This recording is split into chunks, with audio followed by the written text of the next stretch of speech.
In December 2019, we all saw Star Wars Episode 9, The Rise of Skywalker. Some people liked it, some people didn't.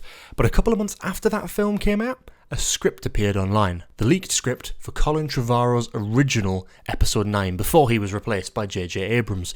It was called Duel of the Fates. Some fans think it's amazing and better than The Rise of Skywalker. Some hate it and think it's worse. Today is a little Star Wars Day treat for you all. Presented by our podcast Nostalgia Bait, I bring you a full, blind script reading for Duel of the Fates, complete with terrible voice acting, line fluffs, sound effects, music, and more. Buckle in, stay tuned, and experience the magic of this unmade Star Wars film, narrated and acted by yours truly and my podcast co-host, Cooper Britton. Enjoy. Hello everybody, and welcome to a very special episode of Nostalgia Bait. This isn't a numbered episode, believe it or not. This is our first sort of long special. I'm joined, as always, by my wonderful co-host, Cooper. Hello there. Hello. And I got it in. You got it straight away. Not even couldn't even wait 10 seconds. No.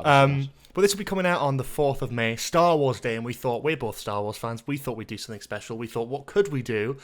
And we sort of remember there was a script out there, a script for an unmade Star Wars film. I completely forgot about this script coming out. Yeah. I remember it coming out. I completely forgot that it came leaked. out. So obviously The Rise of Skywalker came out. We know that originally J.J. Abrams wasn't supposed to be writing and directing that.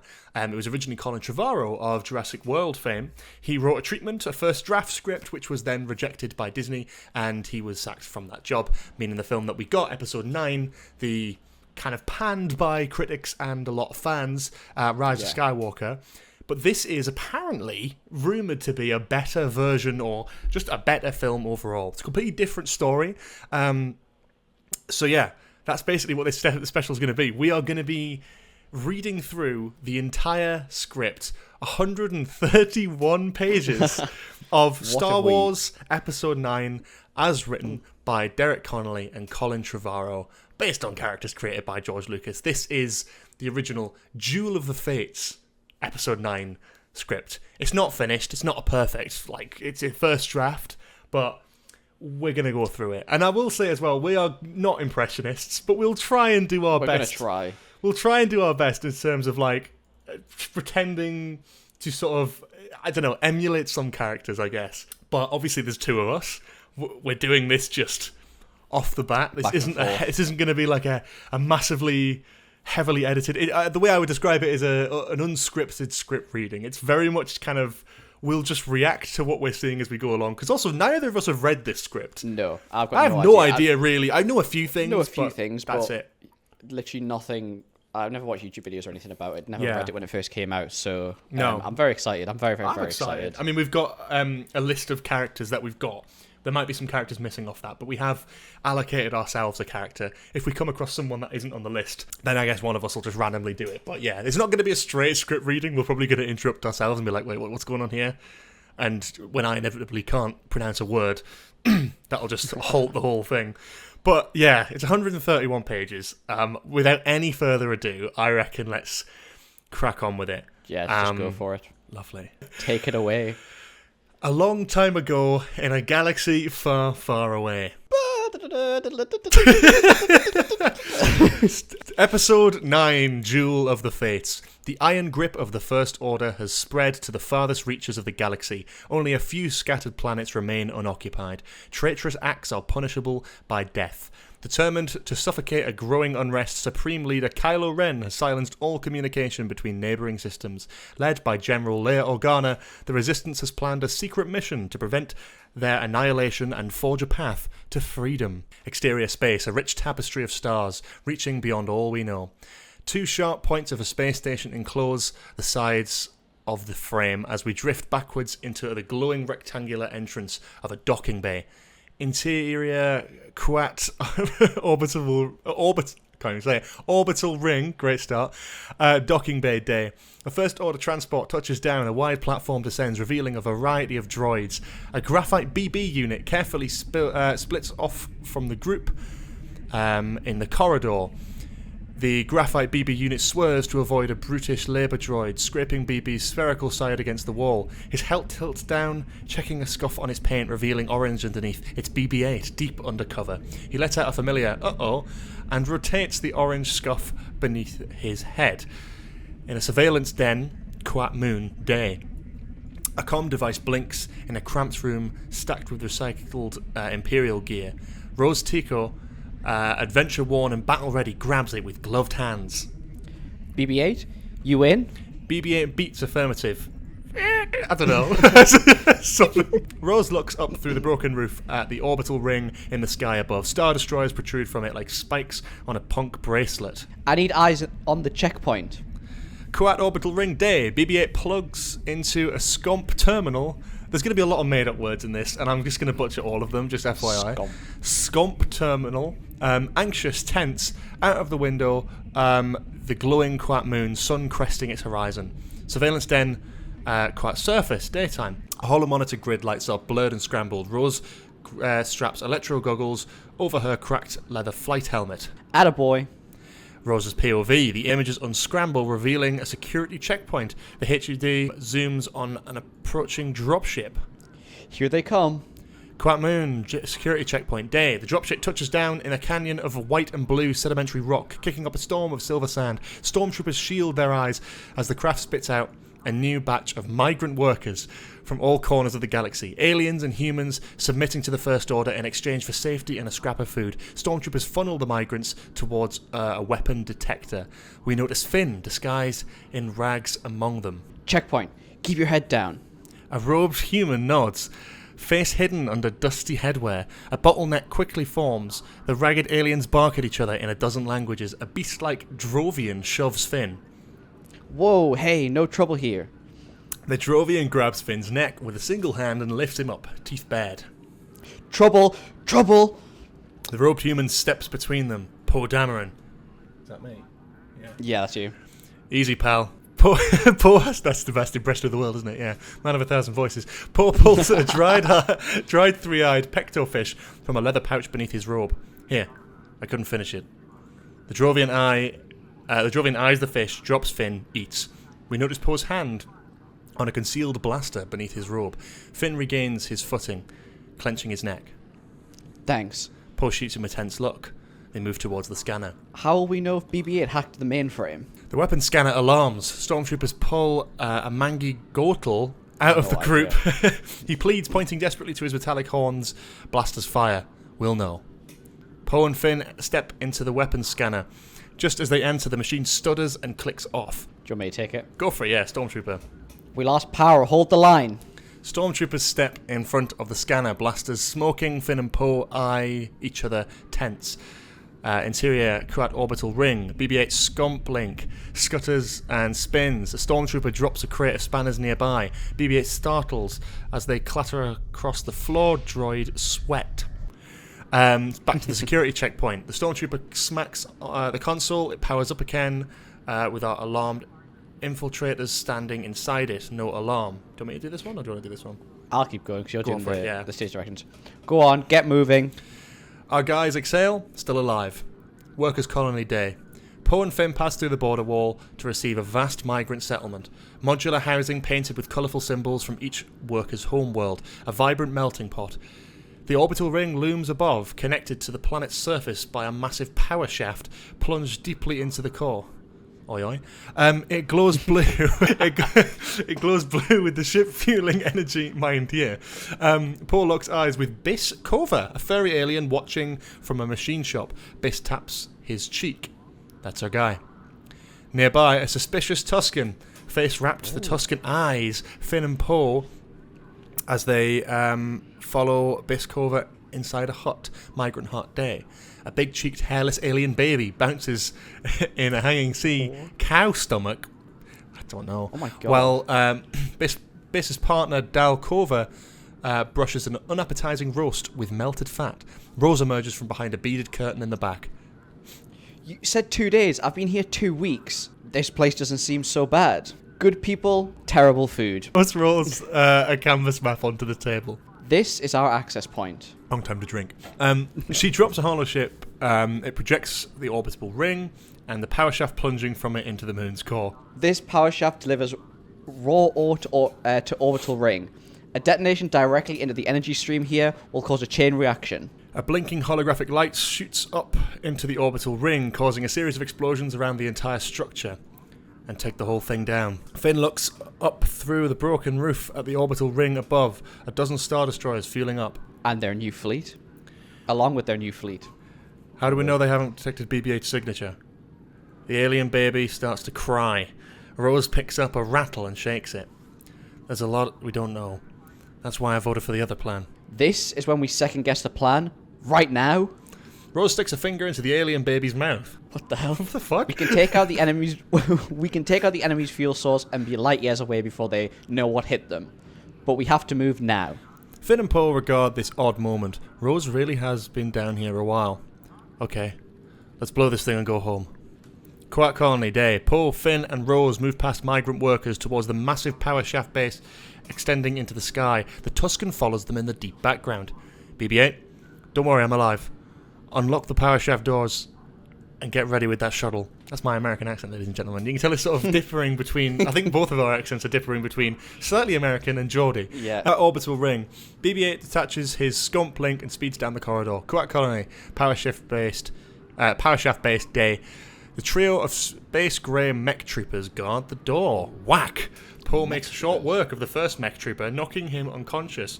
Finn and Rose quietly take down the other two with electric shock. Pardon me. Poe unlatches. Would look like. Yeah, I don't know. But robot Do you reckon stormtroopers? do you reckon they're like the Royal Guards from Episode 6? I get maybe. The purple laser ones, potentially. Oh, could be. Yeah, maybe like that. I don't know.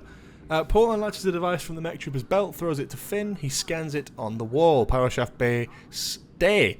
A massive cylinder of particle energy rushing upwards. Finn, Poe, and Rose approach it and gaze up, dwarfed. We'll have 30 seconds. Not even the right fucking time. We'll have 20 seconds before detonation. Give it a take.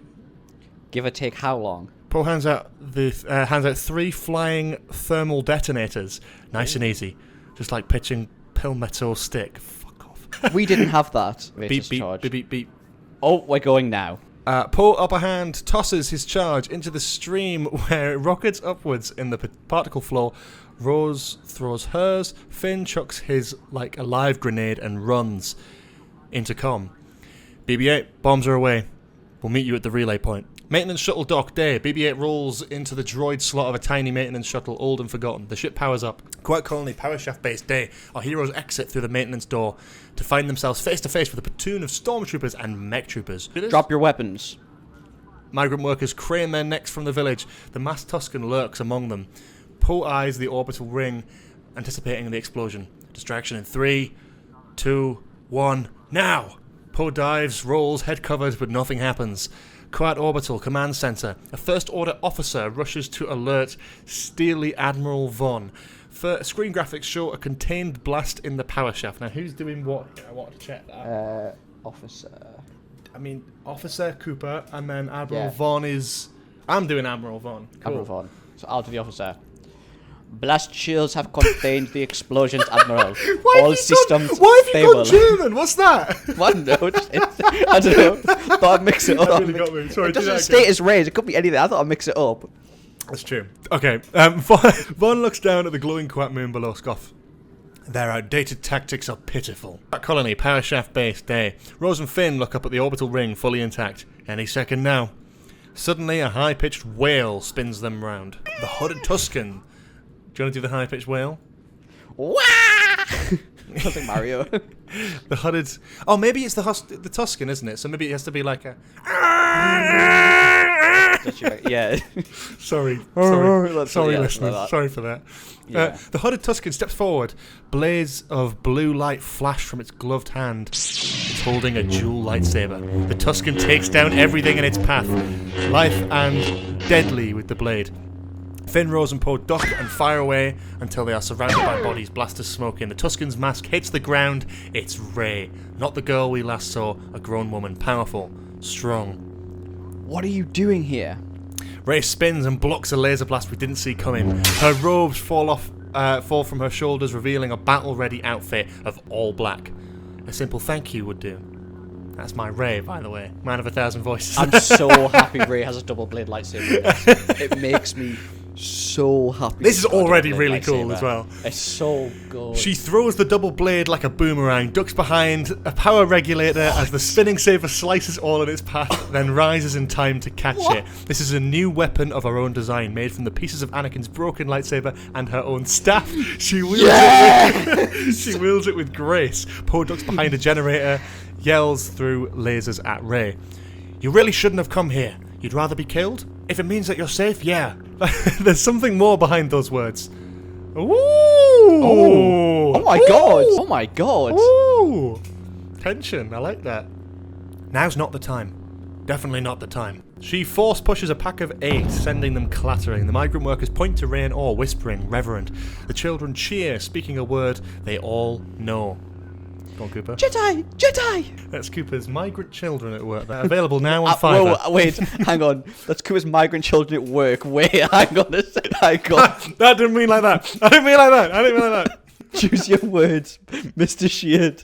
More stormtroopers flood into the square, but the migrants block their path to protect Rey. Some throw rocks, others swing with hammers and tools. It's inspiring, a promise of revolution. Rey, we've got to go. Rey hesitates, wanting to fight alongside these people. I have to help them. Poe eyes more troop transports and incoming TIE fighters. There's an incoming... Watch the... Not here, not now. Rey knows he's right, but it kills her inside. She reluctantly follows her friends through the blast door. Finn moves to follow them, but his ankle is grabbed by a fallen stormtrooper, helmet blasted open. They lock eyes, recognition, a memory from long ago. Finn pulls free and continues on, but he's shaken. Quiet Orbital Command Center. An officer races to Admiral Vaughn. What happened down there? The last Jedi is with them, sir. Vaughn's confidence turns to fear. Alert the Knights of Ren. I love the Knights of Ren. Can I just say, 10 pages in, this has already done way more than Rise of Skywalker has for me. Rey has a double-bladed lightsaber made from her stuff Her ever. introduction in this is great. Like, I don't know, did we speak about it on the last... I think Rose has already had more lines. Yeah, so for reference, even before the Rise of Skywalker came out, I always said that Rey should create a double-bladed lightsaber from her. And you can back me up on this. You always said this. I've always said this. It makes me so happy. And not that it's like it didn't happen, but it makes me so happy that it was actually acknowledged and someone thought about it. Yeah, no, it's good. Yeah, you've always said that, and I think it's... Yeah, I'm excited about that. I'm excited to see where it's going to go from here, because it's already very good. Yeah, it's so cool. Power shaft core day. Rey, Poe, Finn, and Rose race towards the maintenance turbo lift that runs the length of the power shaft to the ring above. Poe into comms link. BB-8, we're coming up to you. Plans go sideways. Exterior space. BB-8 has already left the orbital ring in the shuttle on his way down to the rendezvous point on the planet's surface. Per the plan, he beeps. I can't fucking read long words. Incredusively. Oh, Christ. I have no idea. Incredusively? Colin Trevorrow is a man of big words. I, however, am not. Power shaft core day. Poe looks up at the ring above. Oi, oi. We're going to need another... I'm sorry. We're going to need another ship. His eyes settle. The Eclipse. A colossal star destroyer docks just above them. An ivory pirate ship in space. You're not serious. That's an Eclipse-class dreadnought. You can't fly. I can fly anything. Except the Rose hacks into the turbo lift. The glass door opens. We're in. Turbo lift day. The door slides shut, cutting off the sound. Clench. Everything. Hey, yo. What do you mean by that?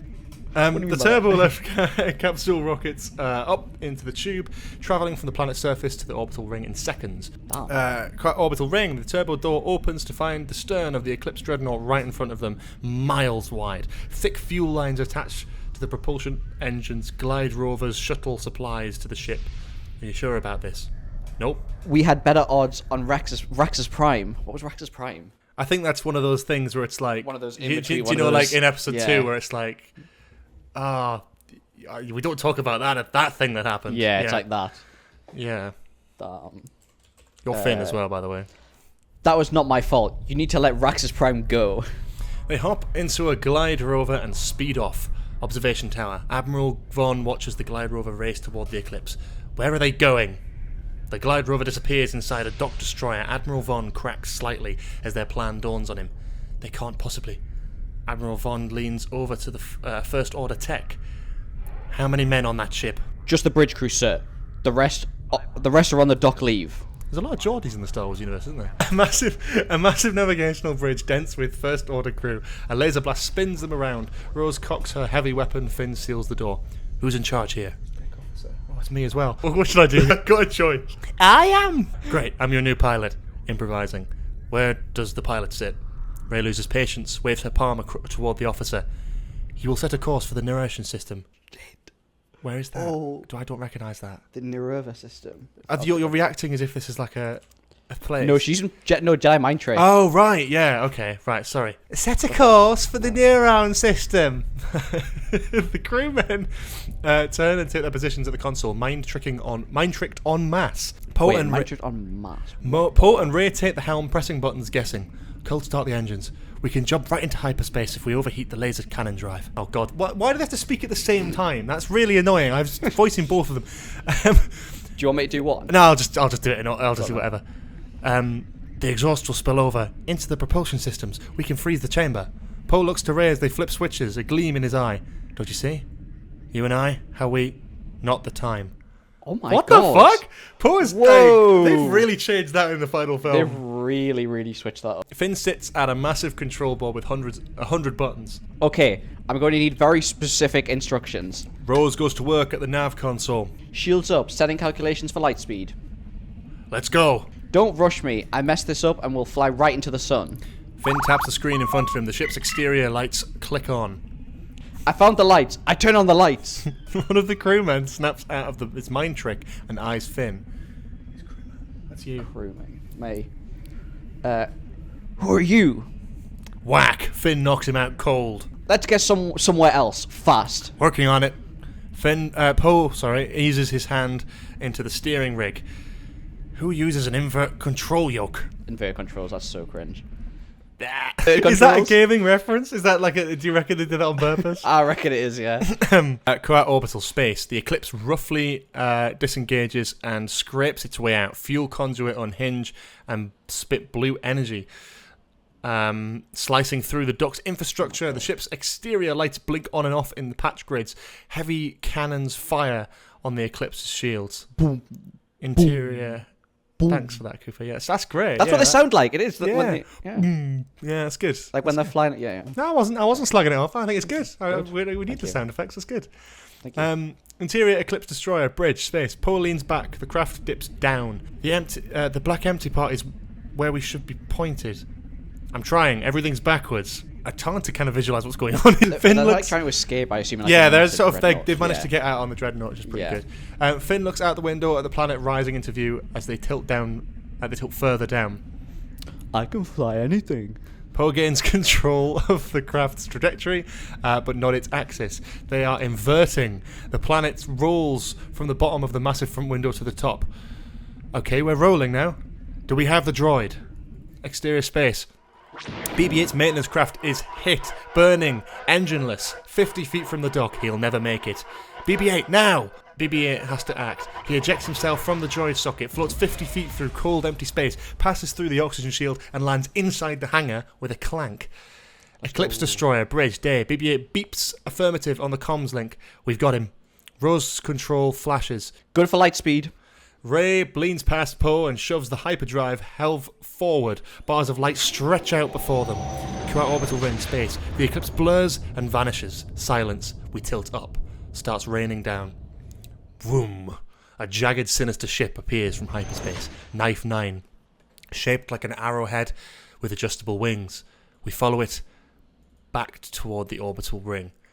Exterior/interior of orbital ring, external landing area space. Knife 9 lands on an exposed landing pad. That's a very cool name for a ship. Yeah. Knife 9 lands on an exposed landing pad, protected by a quantum shield from the cold dangers of space. The Knights of Ren appear from their ship. Hell yeah.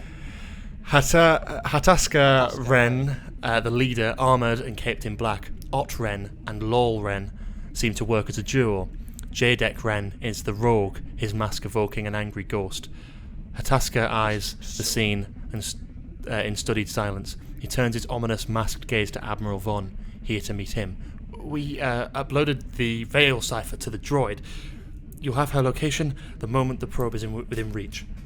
Hataska Royd. Wait, hang on. Oh shit, hang on. Hataska Ren draws his darksaber and cuts Von down. A few stormtroopers instinctively raise their weapons. The other knights raise their heavy blasters. Officers and stormtroopers back away, tense, afraid. The knights holster their weapons and return to their ship, leaving Admiral Von's body in their wake. That is the end of that scene and sequence. Wow. Okay. He has a darksaber. What? Given that The Mandalorian was being made at this point, season 1 would have come out around the time this film would have come out. That's very interesting. What? That is sick. That is so cool. So we know one of the Knights of Red would have had a darksaber. Again, just giving the Knights of Ren character is super interesting. Anyway. That's so sick. That's our first full scene. That was great. I really loved that bit. That was really good stuff. Cut to exterior Coruscant day. Already excellent. Oh. A dense cloud layer pierced with skyscrapers. We follow a security craft down through the fog to reveal the city, unrecognizable from the Halcyon days. New structures built atop the deco architecture of the Old Republic, growing older as we descend into the decrepit streets below sedimentary layers of progress. Coruscant, hitting the nails on the head here. Yeah. Old Republic mentioned, Darksaber. Yeah. Imperial Boulevard, Coruscant. The security craft lands on a broad avenue rife with despair. Immigrants from 1,000 systems, all seeking a better future for their children. The cruiser unloads a squad of 8 stormtroopers on hovering Night Sister speed bikes. Don't know what that is. I don't think that's anything to do with. Yeah, surely it's not. Yeah. They disappear down long alleys, speeding out into the populace. One buzzes past a dirty propaganda billboard with a familiar First Order symbol with the message, "Join today." Someone has painted "Don't" above the join. A street kid, Dade, 12, eyes a pair of patrolling stormtroopers as they rough up a limbless alien. He picks up a piece of broken cement, aims, throws, it hits the trooper in the head. Both spin, blasters up, but the kid is long gone. A bantha horn sounds on high. Dade races through the plumes of smoke past buildings with shocks of Old Republic era technology, revealing Monument Square, which is the one. Monument Square is the one in Coruscant with a big rock, isn't it? Yes, it is. Yeah. Yeah. A massive open plaza connected by a web of boulevards. The First Order capital towers over it. A jagged structure balancing on the surface like a spinning top. Thousands are gathered here. All eyes are on a dais where Capitol guards hold a ragged hooded figure before the crowd. 4 people look to the sky at a hologram of Chancellor Hux. 4 stories tall. Dade weaves closer. Today, another I don't know why I'm doing German again. Yeah. Conspirator stands charged with treason. The guards remove the conspirator's hood, revealing Biskova, our alien on the ground from the Quack colony. Though support for his cause has all but vanished, let this day remind us of the consequences of defying our supreme leader. The Capitol guards lead Biskova to a guillotine with the hissing light blade poised above. He stares silently ahead. Kylo Ren is not without pity, just as the traitor before you is not without remorse. And so he offers to spare this man's life in exchange for the location of the Resistance base. Biskova remains defiant. Hux's hologram grows irritated. Fariba toda familia. I'm Biskova. That was incredible, Cooper. What the fuck? Jesus, where did that come from? Pulled out a proper like Star Wars voice there. And then Chancellor Hug. So be it.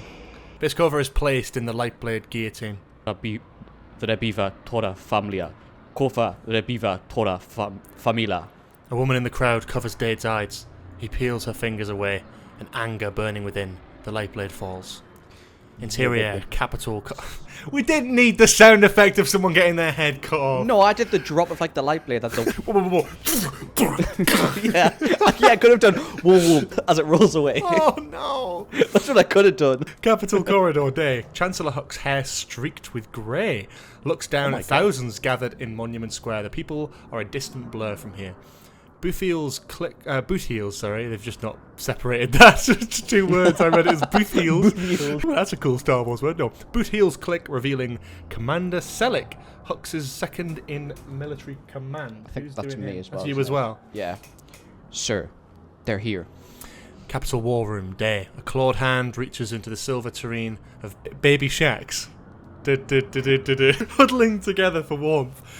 We follow the squealing animal into the mouth of Lord Jurlid, an alien with razor teeth. He sits at the table of galactic warlords, tribal, wealthy, coated in elaborate robes and stolen jewels. Chancellor Hux speaks to them, nostrils flared at the smell. What are you reacting to? Sorry, before I continue, do you know what a shack is? The animal. This is such a niche reference. Do you remember basketball player?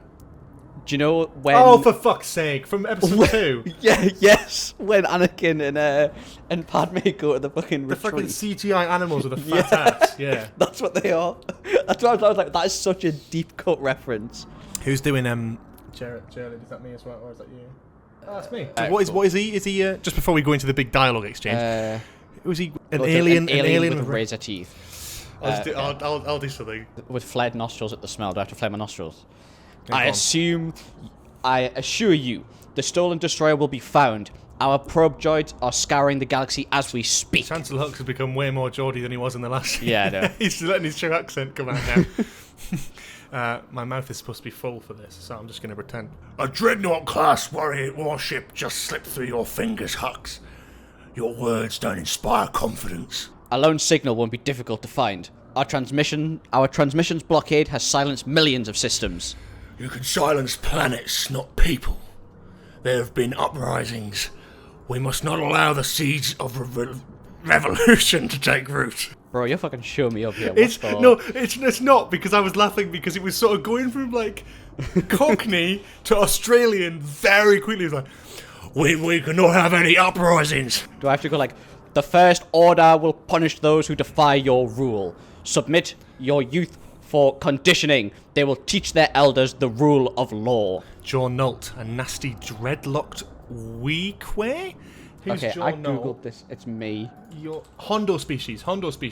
Oh, what the hell does Hondo sound like? Hello. Hello. It's a Skywalker they believe in, not the law. And his apprentice, this girl, this Jedi, she becomes a symbol of hope. Raykar Shen, a species with curved spider fangs for teeth. Who's that?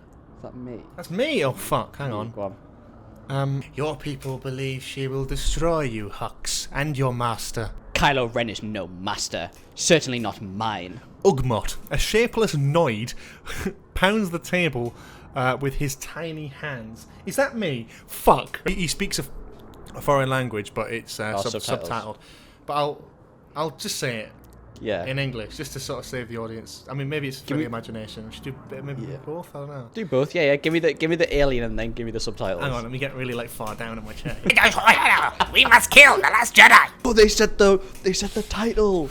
No. They've said the Last Jedi like 3 times. Yeah. The Knights of Ren have been dispatched to eliminate her. Fucking hell, which one was launch? Is that the Australian one? Yeah, that's or like the guy Cockney Australian. Yeah. Yeah, that's this guy filling his face. Our fate in the hands of zealots. You ask for our confidence, yet provide nothing to inspire it. Where is Kylo Ren? The Supreme Leader will return when he acquires the knowledge he seeks. The warlords eye each other, not satisfied with that. Jaw Nult. Oh, what did I do for Who the fuck was Jaw Nult again? It was me. Jaw Nult's me. Jaw Nult's the Weequay. That's when. Hondo. Yeah, when. It's just one word. You're like, how do you say this? What's the style of this guy again? When.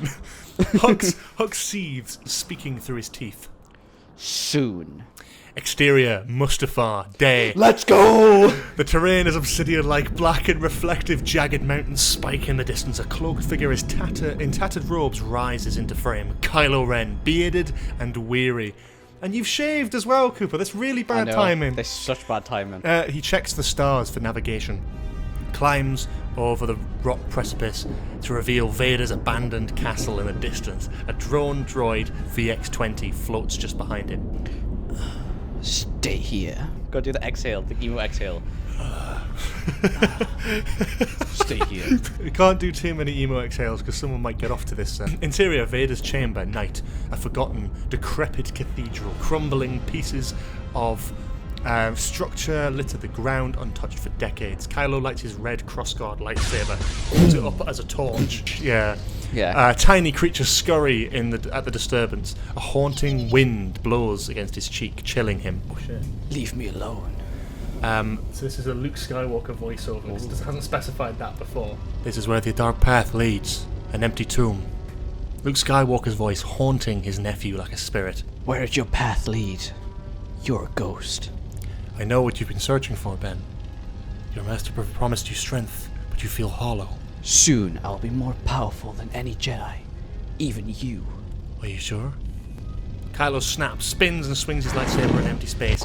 With a billow of cold wind, Luke's spirit is gone. Go home, Ben. Go home to Leia. Kylo is shaken. But on the altar beyond the artifact he came here to find, a Sith holocron. Let's go. He kneels before it, holds out his palm and channels the Force. The three sides of the pyramid pull away, revealing an energy within. It grows in intensity and projects a hologram. Emperor Palpatine, recorded decades Would you like ago. me to take the stage directions from here? If you'd like to. Go Now, I need a bit of... No, you do. I'm ready for this. This is going to be... I'm so ready. I need to get it right. I can't get this wrong. Lord Vader, young Skywalker will soon be ours. I have foreseen it, but we must prepare for the unforeseen. Should he strike me down, you will take him to the Rendicor system. There you will find Tor Valum, master and the Sith Lord who instructed me. The holocron's blue light swirls red. It emits a laser that scans Kylo Ren's body. Here the son of Skywalker will acquire a great ability beyond what you could hope to command in your damaged state. With it, he will harness the untapped power of Mortis. At last, we will realize. The holocron alarms. Kylo Ren is not Darth Vader. Palpatine's image stutters. The destiny, but potential. A blast of red lightning shoots from the pyramidal device into Kylo's eyes. The invasive pulse of energy spreads over his face. Like a cancer, horrible, raw, purple veins streak through his skin. He screams in deep, unbearable pain. That was sick as hell. I love this that. is so good. I feel that's the last we're going to see of Palpatine, but You never know. I love holocrons. that. I love that. That's such a cool So bit of dialogue. good. Yeah. It was just like, even like having the line, "The Lord Vader young Skywalker will soon be ours." I have foreseen it, like what it is I in the have originals. foreseen it. Yeah. Sorry, Dave. Where was it? Interior resistance base. Korolev day. A pair of blue eyes snap open. Ben. Leia Organa grips a stone wall, regaining balance. Her hair is long and grey. Her robes white. A wise and elegant leader, Leia has suffered more loss than a human can endure, but she remains a rock in the raging river. She stands overlooking a terrain of rainforest, dusted with crisp white snow. Korolev, the Resistance's secret base. She senses a presence behind her. Speak. That got out from my head. But Chewbacca approaches with Lieutenant Connix, wounded in battle since we last saw her. She now has a visible scar. Ooh, who's Connix? Have we got Connix? We haven't got. Have we not got Connix? Oh my god! Hang on. No. Oh, we have. Me. Oh, we have. You. Okay, cool. The team has returned, General. Mission accomplished? Not exactly. Connix nods to the sky beyond. Leia turns to see the Eclipse Destroyer descending to planetfall over the snowy jungle, escorted by X-Wings. They look like flies next to it. Interior, Eclipse Destroyer, bridge day. Leia storms onto the bridge as the First Order officers are escorted out in handcuffs. Is that me, First Order? Is it deck officer or is it? I don't know. First Order officer. I don't mind doing it. I don't. Go on. You can do it if you want. I don't mind. I'll do what I did before. You are in strict violation of the Carillion Accords. Yeah, put it on my tab. Rose rips the officer's ID bars off his uniform. You mind? I collect these. What should we do with them, General? Cook them dinner. They look thin. Cook them dinner. Cook them dinner. You saved my mouse. The punishment for your act of rebellion will be swift. The door shuts in his face. Scan the Leia. Scan the ship. The things could be crawling with enemy troops. Turns towards Poe. But our team didn't consider that, did they? Come on, tell me you haven't always wanted one of these things. Leia gives him a look. Insufferable. Prepare for evacuation. We're leaving. What? Why? You stole a Star Destroyer. That's you as well. Oh, it's me, sorry. I disabled their homing beacon. We're free and clear. Would you bet your life on that? That stops them both. Leia looks past them to Rey in a corridor off the bridge. Alone. Go. Leia approaches Finn. How's she doing? Hard to tell. Maybe you can talk to her. She needs a master right now. She needs a friend. Interior Eclipse Destroyer, corridor, continuous. Finn approaches Rey. Tentative. You okay? I failed. Don't say that. They know our tactics. We've been fighting this war for too long. Those people, the children, I saw hope in their eyes. They believe in you. We all do. Those words add more weight to Rey's heavy shoulders. I can't be the one that they need me to be. Sorry, I can't be who they need me to be. I'm not strong enough. That's not true. Every night I wake up screaming. Every night another bad dream. Is it him? There's something between us. I can't explain it. You have to shut him out. He can't change. It's too late. It's never too late to change. You taught me that.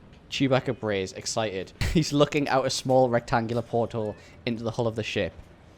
What is it, buddy? Interior, Eclipse Destroyer, weapons arsenal, day.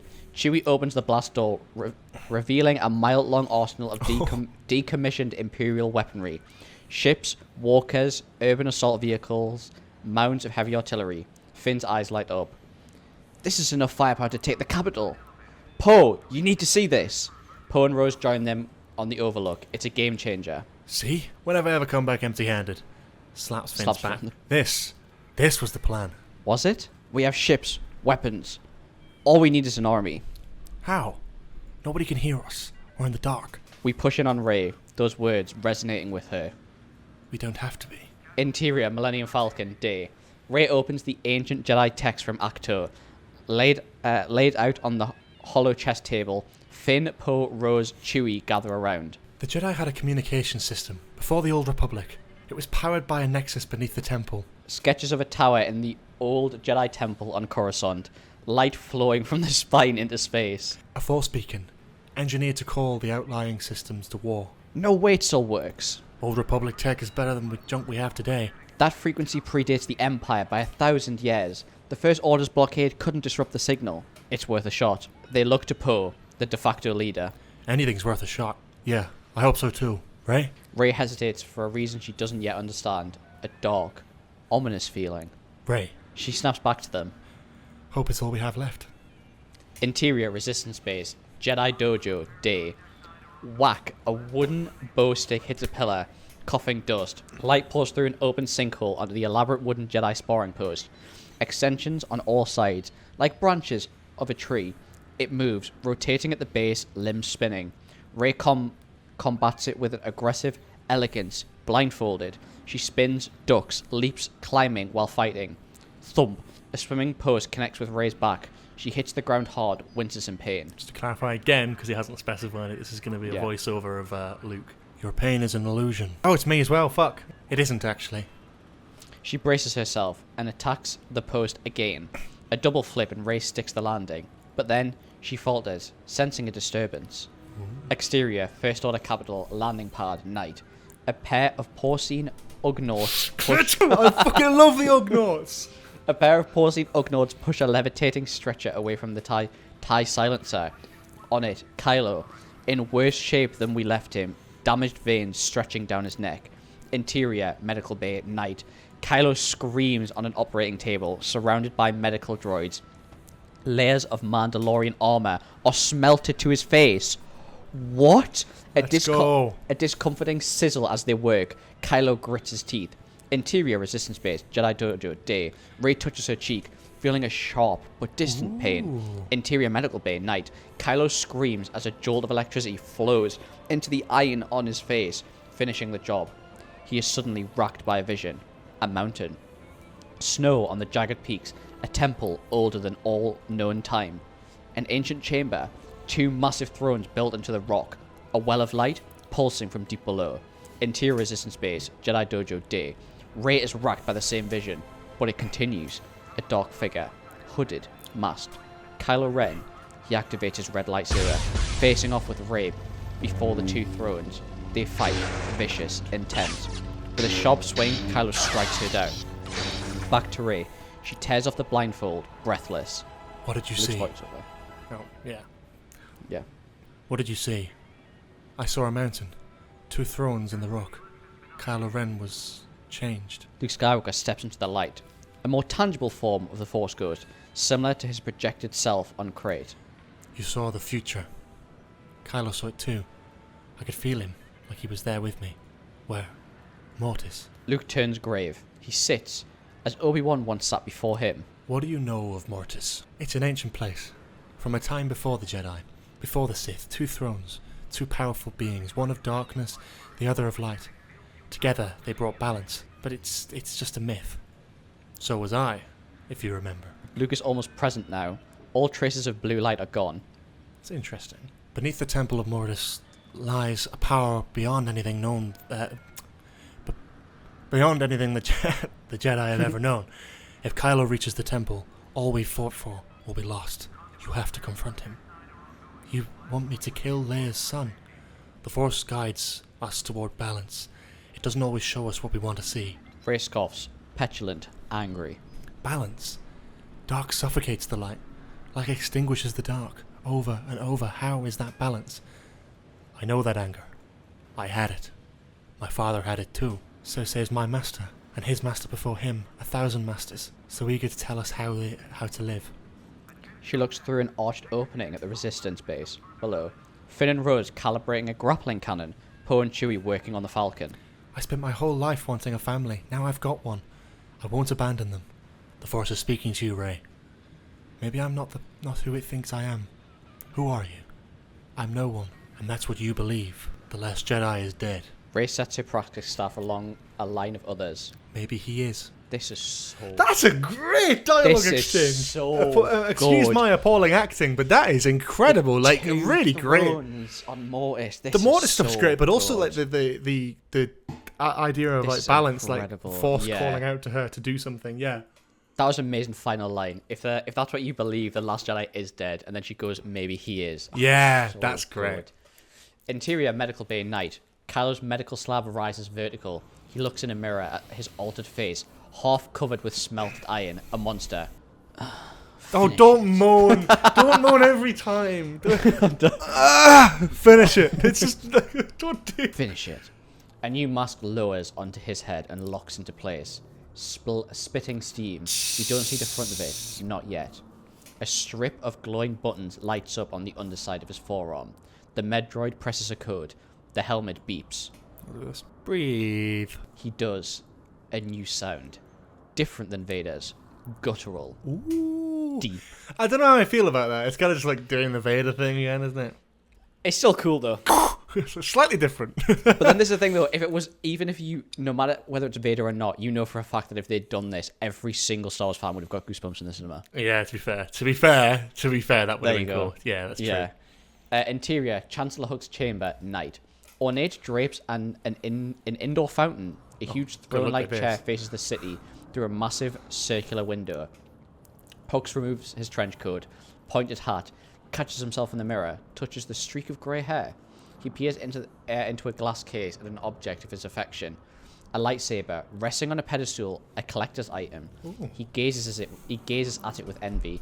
I imagine this as like, Padme's in episode 3. Yeah, some like With sort like of the flat massive like open that. balcony, Yeah, of with the course. fountain. Yeah. Hux removes a few coins from his pocket, places one on the table, extends his hand, and tries to use the force to move it. It doesn't budge. His face grows red from trying. What? Kylo. OS, voice distorted. Has all been well in my absence. Hux startles, embarrassed. Kylo's masked face in the shadow. Supreme Leader, you've returned. If I'd known. I don't need grand displays and processions. Our titles, Chancellor. Kylo steps into the light. The new mask is reminiscent of his first, but sharper, nastier, scarier. My knights tell me that the girl was within your grasp. Apparently your knights took it upon themselves to deal with my general's failure. And how should I address your failure? Hux turns whiter, takes a small step back. What happened to your... She's beloved, isn't she? Belief in the solace of peasants. The people cling to folklore, but they fear the First Order. They fear me. Soon I will command the Force in ways unseen since the ancients. The power described in the Sith texts. You found it. It is within my reach. The ability to destroy a planet will be insignificant. What are your orders? Find the resistance. Wipe them out. And the girl, leave her to me. Very cool. Interior, Resistance Base, briefing room, day. A hologram of the capital lights up. Poe stands before the Resistance leadership, Leia nearby. As you know, the First Order has silenced communication between all neighbouring systems. The source of the blockade is a transmission jammer deep in the First Order capital on Coruscant. Here. The capital hologram blinks, zooms, a cube within. So far, we've been unable to find a weakness. No thermal exhaust port, no oscillator. In other words, they're onto us. Leia smiles. He's great. Yeah, I am. Thank you. Our forces are too depleted to mount a direct assault. We found an alternative. The capital hologram dissipates to make way for a new structure, the Jedi Temple, a familiar 5-spired building. An analog system from the days of the Old Republic. Schematics of an ancient machine, powered by a kyber crystal. I love this. This is so my It God. just makes me sadder knowing that this never got made. Oh, I'm depressed right now. A small team will activate the beacon and summon the galaxy to war. The hologram demonstrates. A light shoots from the center spire and connects 50 other planets like dots. Well, when they succeed, the rest of us will be ready. Finn steps forward, eyes alive. I'll lead the team general. But I'll let him think he's doing it. Leia eyes Rey, sensing her conflict. Rey? They're looking for me. It's dangerous enough as it is. I can't go with you. Poe's smile fades.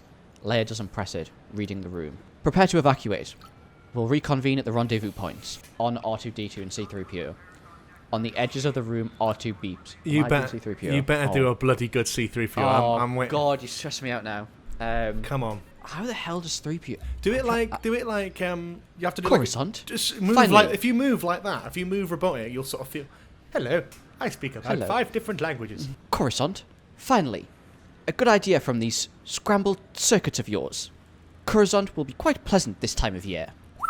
R2 gobbles and rolls off. C-3PO follows. Yes, a probably refined city will be welcome after hoveling down here like a gundark. This is hard, having to break and keep reading. Yeah. Yes, I'll probably refine. It's nice, guy. It's just like English, isn't it? Yeah. Interior Resistance Base, corridor, day. Poe catches up with Rey. Hey, what was that about? I have to bring an end to all this. I have to confront him. You're just gonna confront him? Who talks like that? Jedi do. I'm new to this. Okay, I'm going with you. No, I have to go alone. Is that in your book too? Where is this confrontation gonna happen? Mortis. In the unknown regions. Mortis is a myth. It isn't. I saw it. Oh, you saw it? And how do you plan on finding it? Rey hesitates, unsure. I'll figure it out. She walks away. Poe follows, determined. Hey, look, I know you think I'm wasted air on my mission, on any mission, Master Jedi. Stop calling me that. But that's quite funny. But the thing is, I know someone who can find the system you're looking for. If it's one of your Flight Academy friends, I swear it's not one of those guys. But those guys are great because they're unreliable at best, and I'm being nice. She's a navigator, lives on Bonadan, force sensitive like you, not exactly like you. Spice diggers. Used to pay her to find deposits on asteroids. Do you trust her? She's a little off, but if this place exists, she can find it. Rey softens. Poe is standing closer than he's ever been. Hey, I get it. No attachments. Jedi path. I've read that story too, but I'm just saying you don't have to do this alone. I'm just saying, I'm so down with Poe I'm Rey. game for the Poe Riz in this script. down. Like, he is on form. I am down for this. On Leia, through layers of pilots, notices Rey and Poe in the corridor. Recognizes the romantic tension. Ooh. Her knowing, because it's supposed to mirror like Leia and Han. That's why.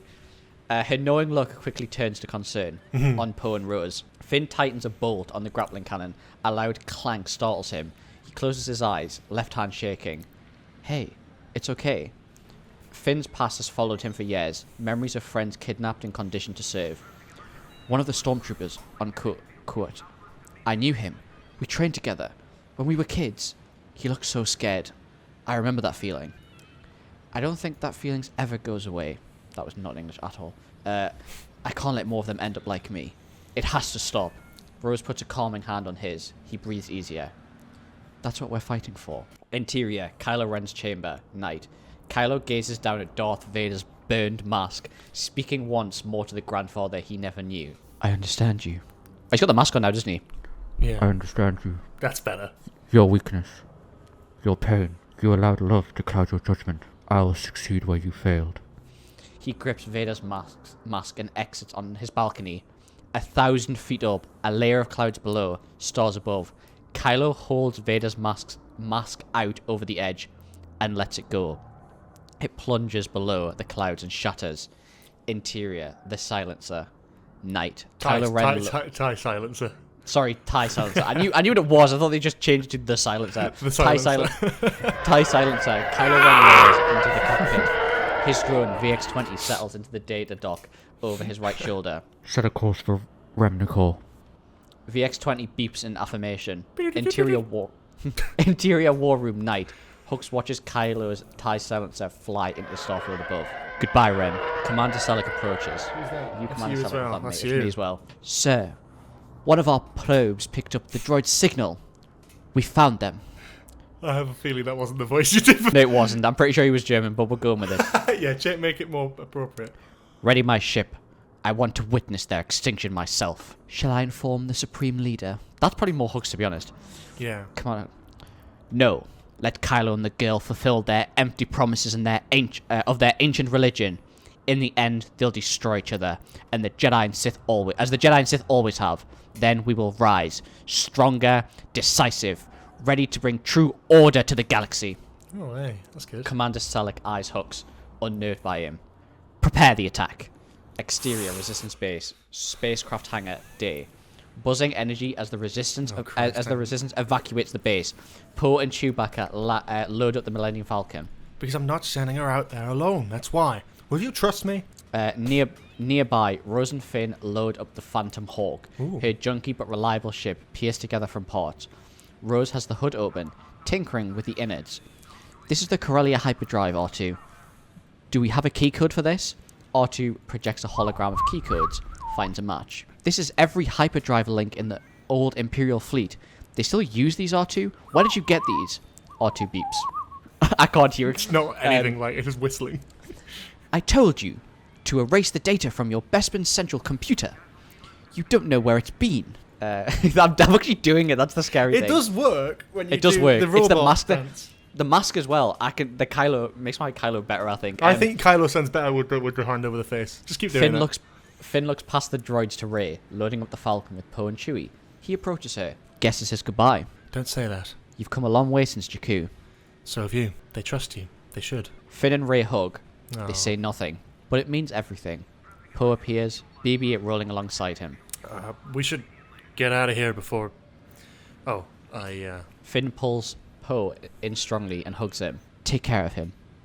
I will. Finn swallows his emotion and forces himself away to the Phantom Hawk where Rose sweats under the engine. No, hop aboard, relax, I'll handle all this work. Rey watches Finn board the ship, nothing but love for her friend.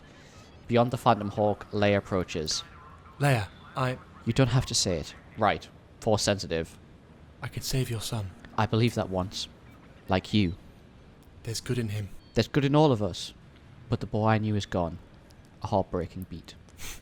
Rey, be careful. Master Luke trained me well. Some things you can't train for. Rey follows Leia's eyes to Poe, caught staring at her just as Chewbacca tosses him a wrench. I don't... What? Come on. I know how complicated this is. I can't. There are rules, Jedi rules. Written by who? Some old man, 1,000 years before you were born? Leia speaks to Rey like her own daughter. My whole life, I heard one word. Balance. I never really understood what it meant. Until the first time I saw you. I heard that word again. Like it was whispered to me. Balance. Leia takes her hand, intimate, close. You're not like my father. Or my brother. You're new. Whatever happens, remember, the Force chose you, Rey. Your story isn't written by anyone else. Boom! A massive blast shakes the mountain. Dust crumbles. Alarms blare. Massive blips on a radar screen. Am I the resistance tech? Tick. Oh no! You're damn! Resurgent! Class Star Destroyer detected! We're taking fire! Ricker! This exterior space. Big Korolev orbit. The finalizer bears down on the planet. The finalizer, what? Bears down on the planet, while 2 other First Order starships arrive from Lightspeed, flanking it. Interior, finalizer destroyer, bridge day. Hux looks out at the glowing planet beyond. Decimate any ships leaving the planet. Charge the primary weapon. Interior resistance base, spacecraft hangar, day. Boom, alarm lights flash. Pilots run for their ships. Emergency. Oh, it's on mine. It's on there. I just checked it. Emergency evac. All personnel craft to rendezvous point Crimson. Resistance guards surround Leia. Route all unarmored transport to the Eclipse. It's our only way out. Leia locks eyes with Rey as she goes. Rey, we have to go. Rey! Rey faces up the Falcon ram. Poe yells to Finn. Go! Get out of here! Finn and Rose hurry into the Phantom Hawk. Transports and fighters fly out of the hangar towards the waiting Eclipse, hidden in a deep canyon. Oh, I can go on from here because it's 41 in it. Yeah. Interior Millennium Falcon cockpit. Rey and Poe instinctively spin into the pilot seats. Chewie doesn't like it. He roars. I know, your seat. Chewie bangs the walls. That's his damn chair. Rey flipping switches. Can we talk about this later? Interior Phantom Hawk day. Rose reverses the ship out of the hangar. Another blast from a Star Destroyer pulses the shields. I'm afraid our shields cannot withstand a super laser of this magnitude. Tell me the odds, 3PO. I like the numbers. Finn watches the Millennium Falcon rise out of the sinkhole. Good luck, Rey. Interior Millennium Falcon cockpit. Rey answers Finn as if he's next to her. Oh, Rey. That's me. You too. The Falcon rises out of the deep sinkhole to the surface, where the jungle is on fire. Laser blasts pound the mountain base from above, relentless. Just inside the shield barrier, transports and fighters fly into the open docking bays of the Eclipse destroyer, like bees into a hive, safe inside. The interior Eclipse destroyer bridge. Leia takes her command position on the bridge, now fully manned by Resistance personnel. Who's Connix again? I think you're Connix. Is that me? Yes, the girl. It's the... Shields are at 8%, General. We can't wait any longer. She takes one last look at Korilev. Another home taken from her. Interior, finalizer destroyer. Hux's pale face glows from the super laser fire. Who's the weapons up? That's me as well. Primary weapon charge, sir. Fire! Oh my god. That's how he says it in the... Fire! Interior, Phantom Hawk. Finn and Rose feel the heat of the explosion all around them as the light bends ahead as they escape into hyperspace.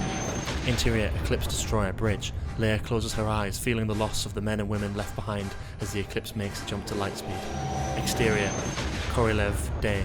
The Eclipse vanishes in an instant. The finalizer super laser finally cracks the shields. The base erupts. The entire planet explodes in hellfire.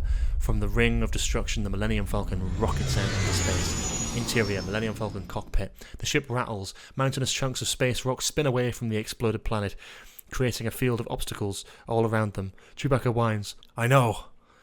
We can't make the jump with all its debris. Neither can that destroyer. Chewie, cloaker signal. Boom! The Falcon quakes. Damage alarms blare. They swerve and dodge through chunks of destroyed planet, some pieces still intact with mountains, jungle valleys, and waterfalls frozen by the cold of space. That's cool. That's a cool visual. A familiar ship enters the frame in blazing pursuit. The dark and jagged Knife 9. Yes. Knife 9 cockpit. Jadek Ren at the helm. Ott and Law flank him in elevated gun chairs. In the deep background, Hataska floats in an electro-oxygen chamber, tubes weaving around his body. Okay.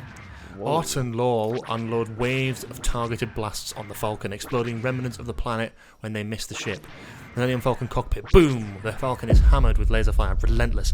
Who's this? Rey eyes the pursuing ship on the rear view graphic monitor. Let me fly. I've got the yoke. My yoke. My ship. Chewie roars. Both wrong. Planet debris field. Knife 9 pursues the Falcon through the spinning pieces of Korilev, trying to avoid collisions without losing the target. The Falcon gets close to one of the planetary fragments and buzzes the surface, dodging blasts as it flies up the face of the frosted jungle mountain in space. The horizon spins as the fragment spirals above both ships, spinning out on its chaotic trajectory.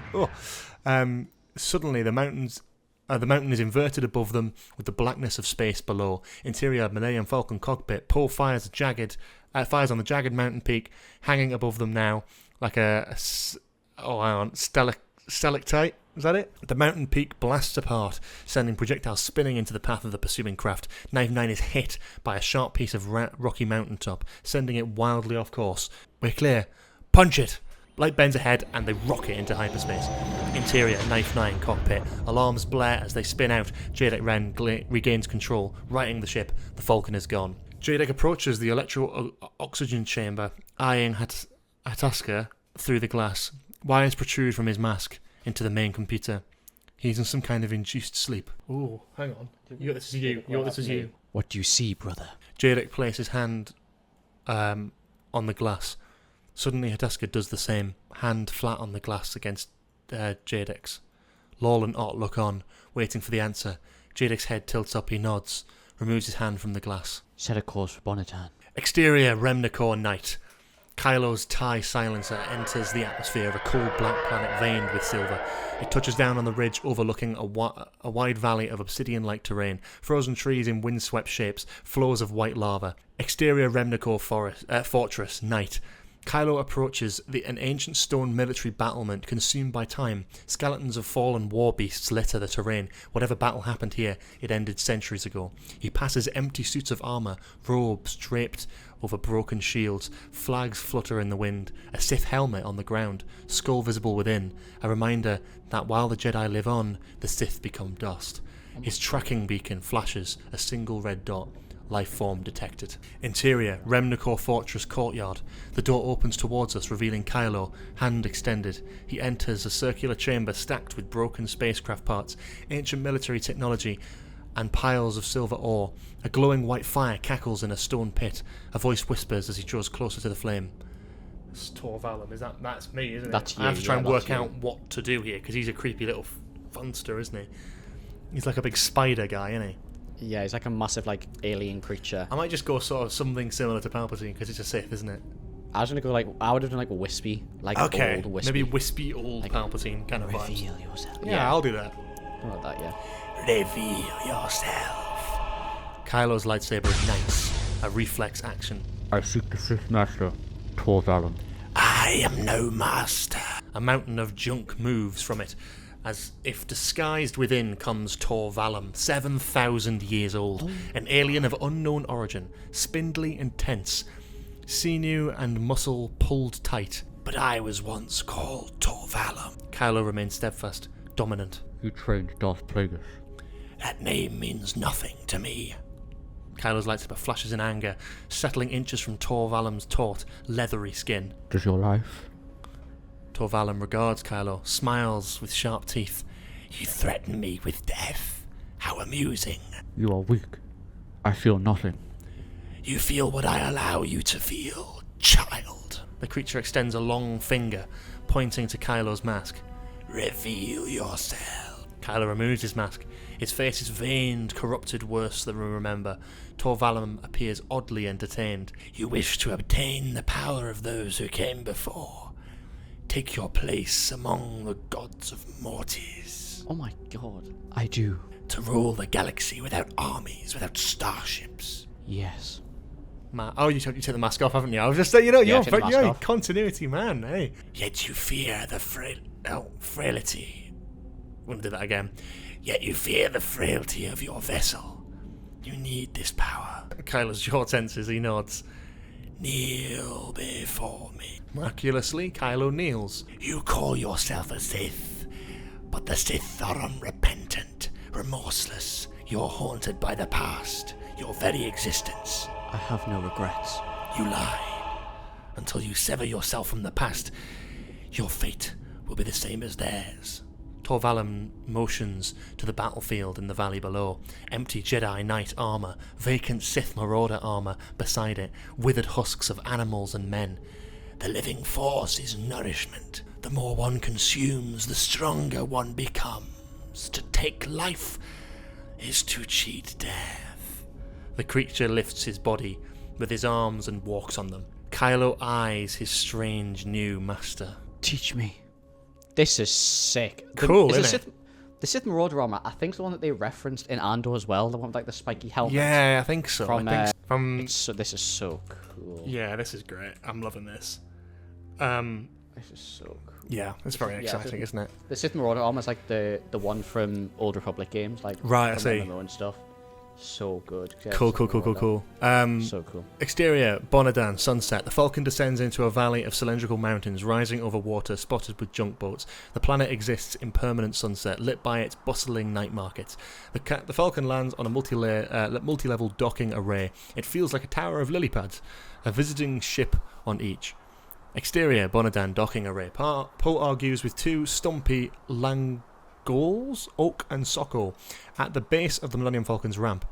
I know it's a Corellian light freighter, but you're gonna say it's a fuck's sake, a Predator cruiser in the registry. That's why I winked when I gave you the money. Understand what's happening here? Oak and Sokol chatter in their alien language, voices rising. Okay, which one of you is in charge? Because you're both the size of children where I come from. Rey exits the Falcon. Poe stops her. Whoa. You can't go out like that. You look like a Jedi. What's that supposed to mean? Just tone it down a little. Chewie, will you straighten these guys out? Chewbacca takes over negotiations with the Langols. The landing pads rotate and descend, lowering the Falcon's platform to water level, an elegant and fluid system. Poe leads Rey toward a toothless merchant selling jewellery and sari-like robes. How much for this one? Rey takes out her credits. The merchant shakes her head, closes Rey's hand around the money. Thank you. Chewbacca has one of the Langols lifted off the ground, using him as a bargaining chip against the other one. Chewie, negotiate. Persuade. Quietly. Chewbacca shakes his head and whines. I am. Exterior, Bonadan night market, sunset. Rey and Poe step off the junk boat ferry into a sensory overload of light smells and tastes. Aliens and humans haggle over prices of artisan crafts and live animals. Packs of teenagers eat bizarre street food from market stalls. Kids laugh at buskers and street performers. This is Camden. A freak show hawker beckons them to a curtained booth. Have we got this one? Definitely Camden then. Have we got? Yeah. Hawker? I don't think so. Shall I do Hawker, or do you want to do Hawker? I can tell you're doing Rain Post. Oh yeah, Hawker? Go on, do that. Make it something funny. Go on, do something funny with it. Make it like do a bit of London maybe. Let me have a think. I'm trying. I think I've. Come witness the floating eye of loyal Khan. I was not expecting that. Okay. They walk among the oddities and wonders undercover. Rey's colourful sari gives her an exotic elegance we've never seen. She uncomfortably adjusts her incognito hooded pullover. I like it. You look like a local. You've been here before. With my grandfather. I used to sail right out there. You've never seen so many lights. He eyes her. What do you remember? Rey digs for a memory before her abandonment. My father and I would build starships out of wood. They could fit in your hand. Anything else? I remember love. That's why I waited for so long. But I must have imagined it. They were no one. Poe looks at her in the setting sunlight, wishing he could change the past for her, but unable. No one is no one. Rey takes that in. She spots a trio of mech troopers scanning the crowd ahead. Poe follows her eyes, puts his hand on his blaster. No. She pulls Poe into a market stall, eyeing them through the hanging cloth. An old female Utai peddler barks at them to taste the spicy clawfish soup she's selling. Have we got this one? Do you want me to do it? Go on, make it fun. Kasanan, nip nip! No, not hungry. She holds out a steaming ladle to Poe, encouraging. Depi Kasasan. One of the mech troopers looks in their direction. Okay, here, just shush. Poe drinks from the soup ladle. See? His face turns red. He coughs from the intense heat. The Utai and her friends laugh. Not to die! No, it's good. He coughs harder, getting worse. The mech trooper moves in their direction, hearing the violent coughing. Rey grabs Poe by the shirt and pulls him into a kiss, hiding his face behind her headscarf. The mech trooper sees two lovers from afar while the Utai women applaud in the background. He moves on. Rey and Poe pull apart. He takes a moment to recover. He's never kissed a Jedi. Did it work? I mean, I think so. Rey looks past him as the mech trooper's walking away. Oh, so that wasn't... No. They eye each other, wishing the Force could stop time. We should... Right. Yeah. Interior, Bonadan, Navigator's Den. Circular room draped with colourful silks. Devoted followers sit around the edges, smoking all manner of pipes and vaporizer devices. An electro-harpist plays ethereal music. So it's a vape lounge. Okay. Nomi, a tiny alien child who appears no older than 5, sits on a pillow at the centre of the floor made of marbles. She consults quietly with the alien couple on the brink of divorce. They cry, touching foreheads. Rey and Poe enter through hanging beads. Easy on the details. She doesn't have to know who or why, just what. Nomi senses Jedi. Jedi? Nomi senses Rey and smiles past the couple in front of her. I think this is me. You're Nomi. You gotta be a child, though. A Jedi? The last? All eyes turn to Poe and Rey. Or this? We can do it this way. Nomi nods to the couple before her, touching their cheeks. Go, come, sit.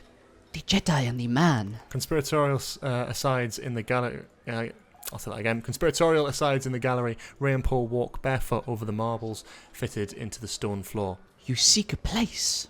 A planet. Mortis is the place. Yes, I saw it in... The mouth of the Jedi stops and the mind makes the picture. The Force fills the Jedi and reveals the destination. Poe nods encouragingly. Rey closes her eyes and breathes. The tiny marbles on the floor rise into the air, taking the three-dimensional shape of the galaxy all around them. The destination is very old. The first to know the Force. The first where the good was done, and the evil too. Rey opens her eyes, surrounded by floating marbles. Which one? The destination lies within. Look, we're in a hurry. The man will not speak. The marbles swirl above Rey, a galaxy around her. The eyes close. The Jedi knows the path. Nomi's voice grows distant as Rey falls deep into meditation. Mortis. Snow on the peak, autumn leaves in the valley below. There the two will meet, drawn together by the Force. The temple, two thrones in the rock, a well of light pulsing from deep within the mountain below. The dark side and the light. A cloaked figure, standing before Rey, his mask unmistakable. There she will make the sacrifice. Flashes of a red lightsaber, jarring and violent as Kylo Ren strikes Rey down. Rey snaps out of her vision. Wait, what? A flat black oval stone at the centre of the marble array falls from orbit into Nomi's palm. What do you mean, sacrifice? She hands it to a rabbit-sized astro... Oh, fuck off. Astro-scribe Venena, Jeb. Seated at a tiny easel, he paints a star map of the chosen location. The Jedi must go alone. No, hold on a second. Jeb tears the drawn planetary map off his easel, limps to Rey and hands it over. Thank you. We're not leaving. What did she see? What did you see? The Jedi will make the journey. The journey will answer the question. What question? Can we all just take a deep breath and talk about this? Rey stops at the door. Is there another path? Oh, sorry. Yeah, Nomi looks at Rey with a wide, unreadable eyes. There's always another path. Exterior Coruscant night. Rose's Phantom Hawk descends through the skyscraper canyons. The city plunges underground below them, dense and alive like roots of a tree. Interior Phantom Hawk night. Finn and Rose observe through the cockpit. So many people living underground. Rich folks don't spend much time thinking about what they're standing on. Finn eyes the darkened Jedi temple in the distance. That's it. Drop R2, 3PO at street level. And 3PO at street level. I'm afraid all my knowledge of Coruscant is limited to the upper levels. R2D2 beeps. Elitist? Where did you even learn these words? Exterior Coruscant night. The Phantom Hawk rises from the streets, leaving R2 and C-3PO behind. The ship ascends off on the darkened roof of the skyscraper and skeletal stage lights off. Interior abandoned skyscraper night. An unfinished floor. Beams and girders only. Rose and Finn open a case, fold out their grappling cannon. Thunk, thunk. Rose bolts the gun into the concrete floor. Finn attaches a sniper scope to the muzzle of the cannon, aims it at the top of the Jedi Temple spire a quarter of a mile away. Ready? The grappling cannon fires, sticks. They harness in. You don't have a fear of heights, do you? It's not the height I'm afraid of, it's hitting the ground. So you'll be fine if we don't fall. They unlatch and zipline 1,000 feet above the city. Interior Jedi Temple spire night. Finn and Rose crash through the shattered window and unbuckle. The chamber is barely recognizable, long forgotten. R2, you have that message ready? Exterior Jedi Temple courtyard. R2D2 beeps, leading C-3PO through the decrepit courtyard at the base of the temple. A sad reminder of a better time. This doesn't look like the Jedi Temple to me. That was not C-3PO at all. It works. They move past oil drum fires and covetous looks from the... I don't know if I've said that correctly, but yeah, looks from the city's dwellers, the poorest of the poor. What do you mean I stand out? Gold is not ostentatious. Leave the vocabulary. Let's not leave the vocabulary to Cooper. Leave the vocabulary to me, you glorified mechanic. A vagabond alien steps in front of 3PO. Several others appear from behind, rubbing their hands across his wares. Excuse me? Oh my! A strobe light blinds them. Do you want me to Do you want to do this? I don't know. You could do it. Go on. I'll let you. Get away from that droid. The dwellers scatter. That was a stormtrooper, by the way. Man of 1,000 voices. The dwellers scatter. The strobe shuts off, revealing the light and audio recording that came from R2-D2. Thank goodness. Don't ever leave me again. Your C-3PO is getting better, to be fair. It's getting better as time goes on. I'm feeling it now. R2-D2 leads them through a crumbled wall inside the temple, revealing the grand entrance hall, Gothic arched ceilings over a massive kyber crystal mounted like a holy sculpture. Interior, Jedi Temple spire, night. Rose and Finn run their fingers along the smooth walls. Rose finds a pyramid-shaped socket. Found one. Finn finds another identical panel across the room. He unwraps a pair of crystals, throws her one. No. She catches it. 5,000-year-old kyber crystal, very rare. You hand it to me. Sorry. They insert their crystals into the sockets. Ready? 3, 2... Click. The spire rumbles, the floor opens, a huge copper machine rises up. Old Republic tech around the central conducting chamber. Power flows through it, humming, grand.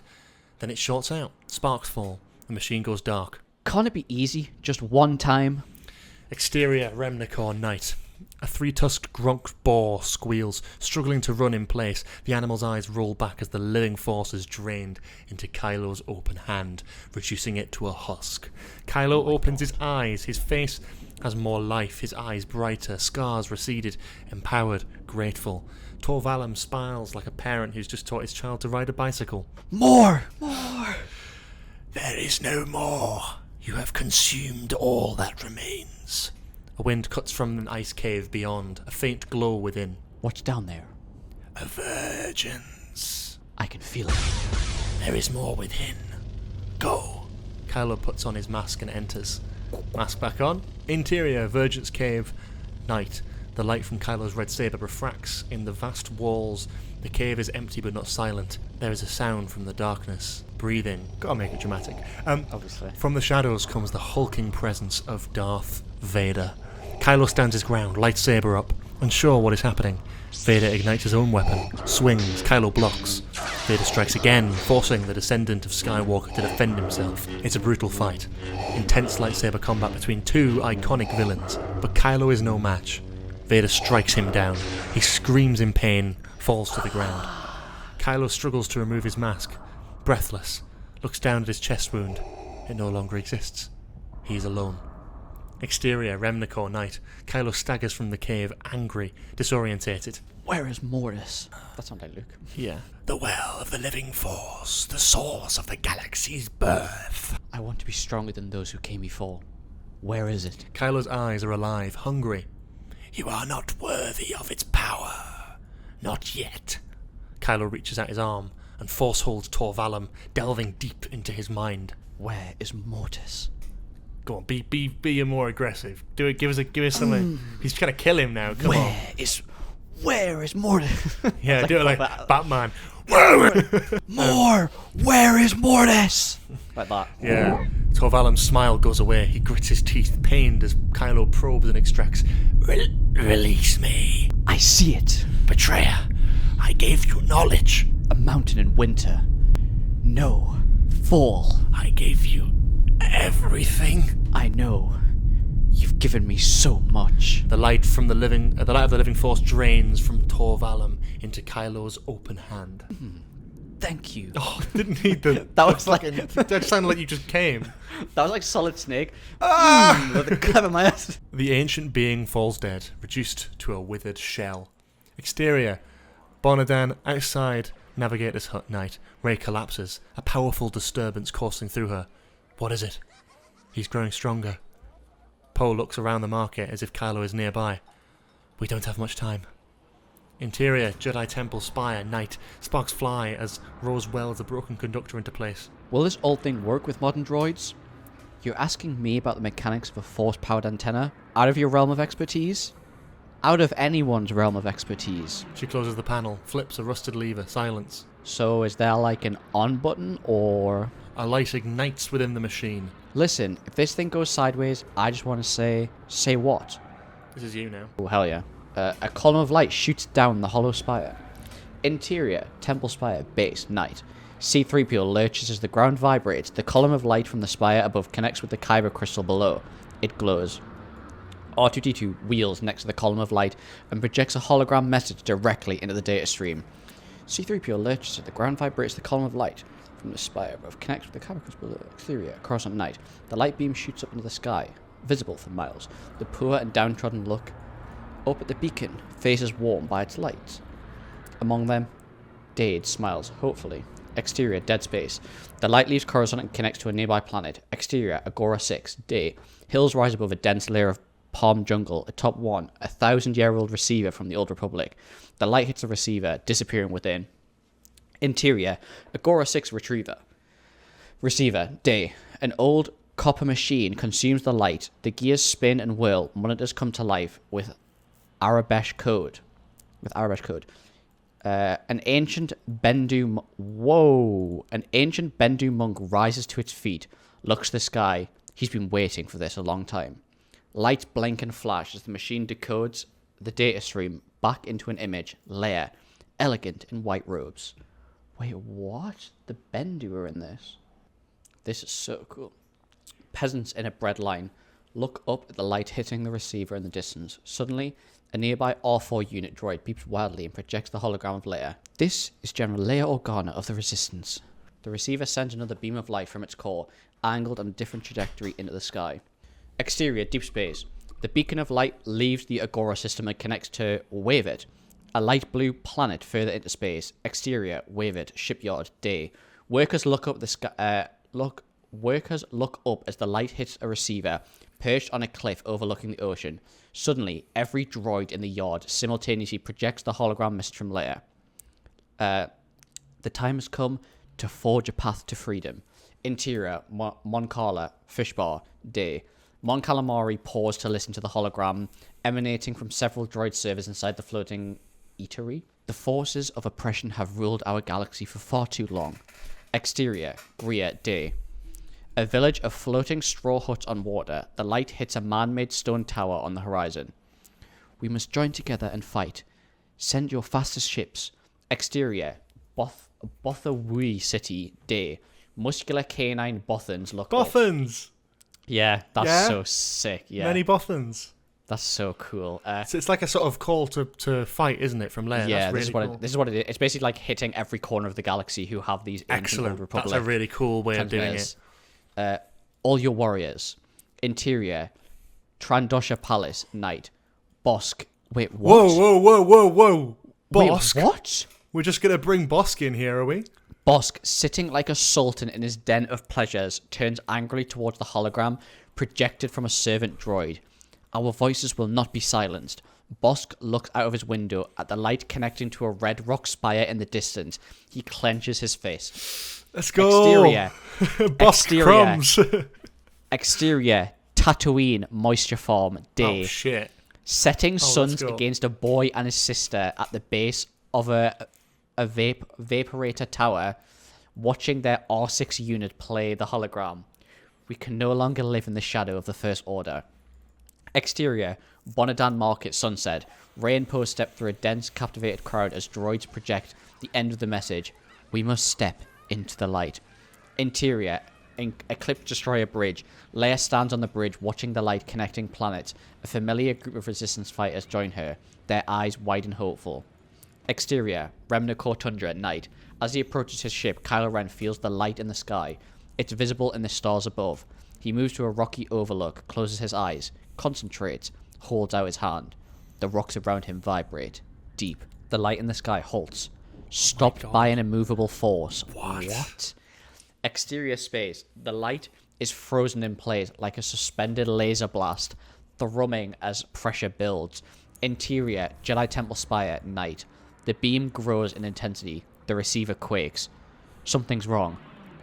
Go! Go! Rose and Finn drive away. I don't know what that was. Rose and Finn drive away as the ancient device explodes. Interior, Eclipse Destroyer Bridge. The light goes dark. The fire of revolution extinguished. Leia is overcome with an ominous feeling of loss. Exterior, Bonadan Night Market, sunset. The hologram disappears. Rey's hope turns to alarm. We have to get to the ship. What is it? Rey's already moving, pushing through the crowd. Interior, Temple Spire, night. Rose and Finn climb from the rubble, coughing on dust. You okay? They are suddenly surrounded by a trio of TIE fighters. Laser cannons aim through the open arch windows. Come on! Finn clips onto the zip wire. Rose grabs on. They zip away from the tower as the temple spire explodes behind them. In the courtyard below, R2 and C-3PO hurry out of the collapsing temple, swallowed by a cloud of dust. Exterior, above Coruscant, night. Finn and Rose escape the fireball, but the TIE fighters turn and pursue them, blasting away. Rose draws her weapon and shoots at the enemy ships in midair. She shatters the front windscreen of one, hitting the pilot. It spins out and crashes. Let's go. What? That's good. This is sick. Rose is grazed by a laser blaster. She screams in pain. The zipline snaps as the temple spire crumbles. Rose falls into darkness. Rose! Finn swings into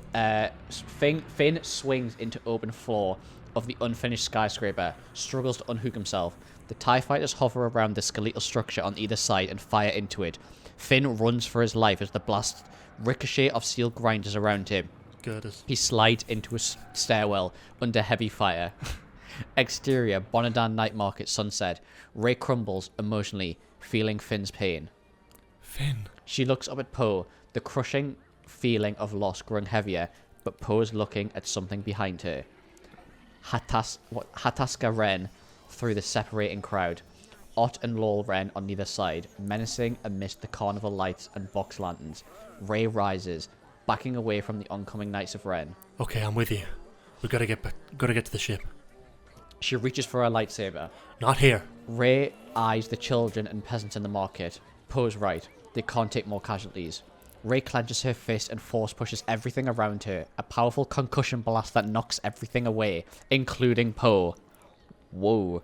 He flies off the edge of the market wall and plunges into the water below. Rey jumps onto the dock and unhooks a razor sail, powered by a Dyson-like air cannon. Dyson-like air cannon. Dyson reference. Woo! Dyson's cannon, let's go, baby. Get on. Poe swims to the boat ladder. Can you sail?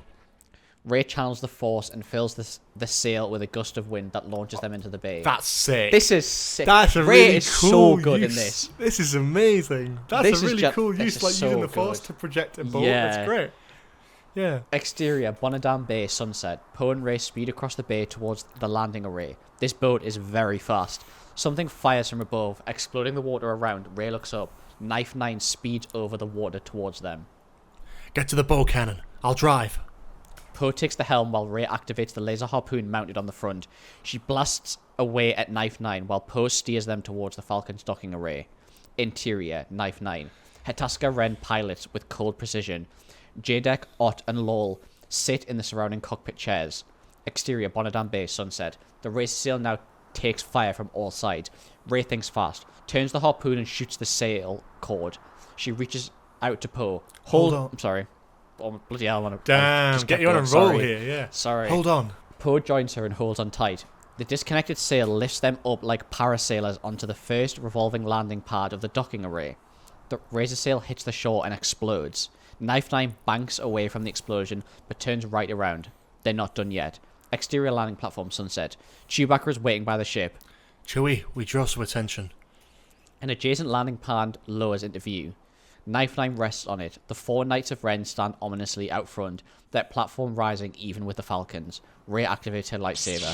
Stand back. Rey leaps onto their landing pad and takes them on, spinning and striking fast, outmatched but relentless. Poe and Chewbacca unload their blasters at Jadek, who deflects with skill while firing a pistol with one free hand. Which one was the one? Oh no, sorry. Rey fights Hataska, a lightsaber versus darksaber. Then Force pushes him off the edge of the landing array. He falls 50 feet to the next pad below. Ott and Lol stay on her, moving in coordination, an unseen hive communication keeping their deadly attacks in sync. Poe and Chewie can't get a shot in on Jadek. His blaster fires fast, fully automatic. Poe is grazed. He screams in pain. On Rey and the Knights. Rey hears Poe scream. It brings rage. She kicks Lol away, buying a moment of one-on-one with Ott.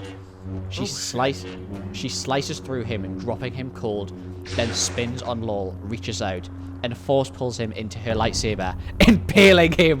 What the hell? Whoa! A ghostly screech as Hataska returns, swinging wildly.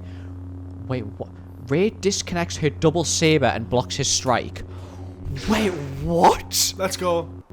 Wait, hang on. Rey disconnects her double saber and blocks his strike. One saber blade still impaled in Law's chest, the other clenched with Hataska beneath the Falcon, so she can split them. Like Fallen Order. What? Like this is Cal so Kestis. good.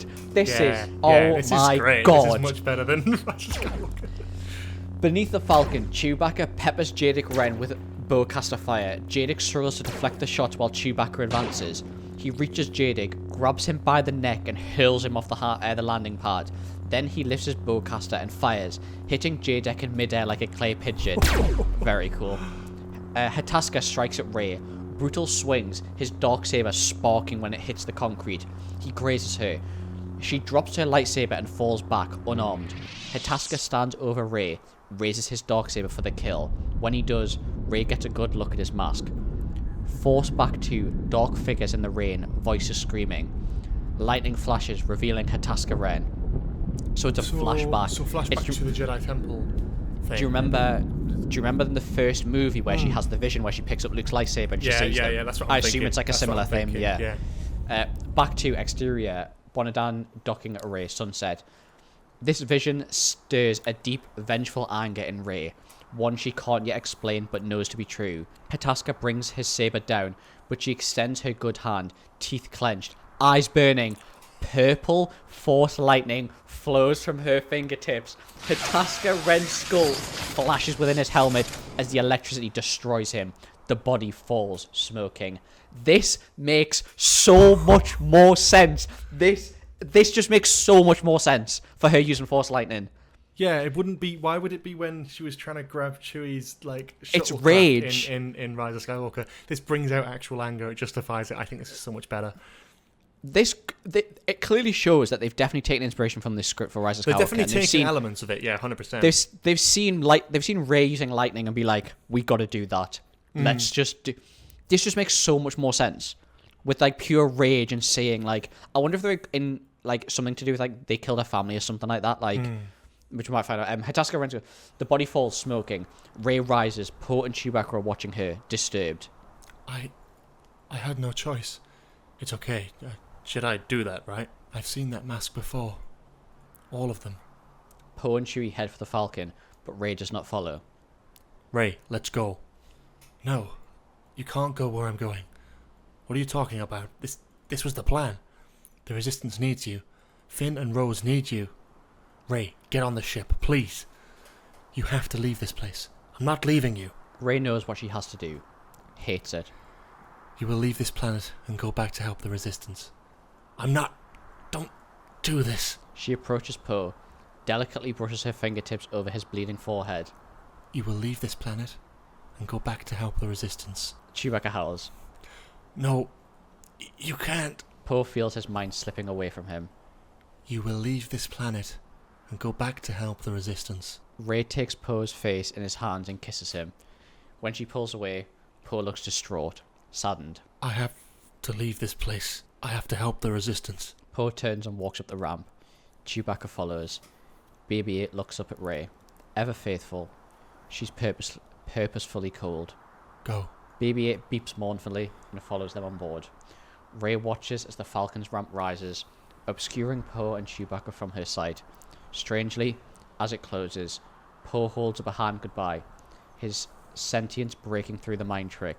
The Falcon rises into the sky, Rey's sorry robes whipping in the wind. Amazing. Yeah, actually, that's wow. I think that's one of my favorite scenes of the sequels. That whole thing. That's unbelievable. Using a Force mind, Jedi mind trick to sort of trick someone on your side. That's amazing. It's something I don't think we've seen, and that No. was so impactful. I'm not sure about the romantic subplot between her and Poe, but it's believable in this. They really make it work. They I go don't for hate it. Yeah, it doesn't feel as forced as something like Ben and Rey it is properly. They've got a connection, but it's through the Force. Yeah. It's not a romantic connection. Why would it be? Yeah. Mm-hmm. The kissing I don't in hate Rise of it. Skywalker doesn't really make too much sense. So I'll take this. It's good. Oh hell yeah! Cool. Interior Knife 9 sunset. Rey enters the cockpit, places Nomi's hand-drawn map on the console, rests her lightsaber on top of it.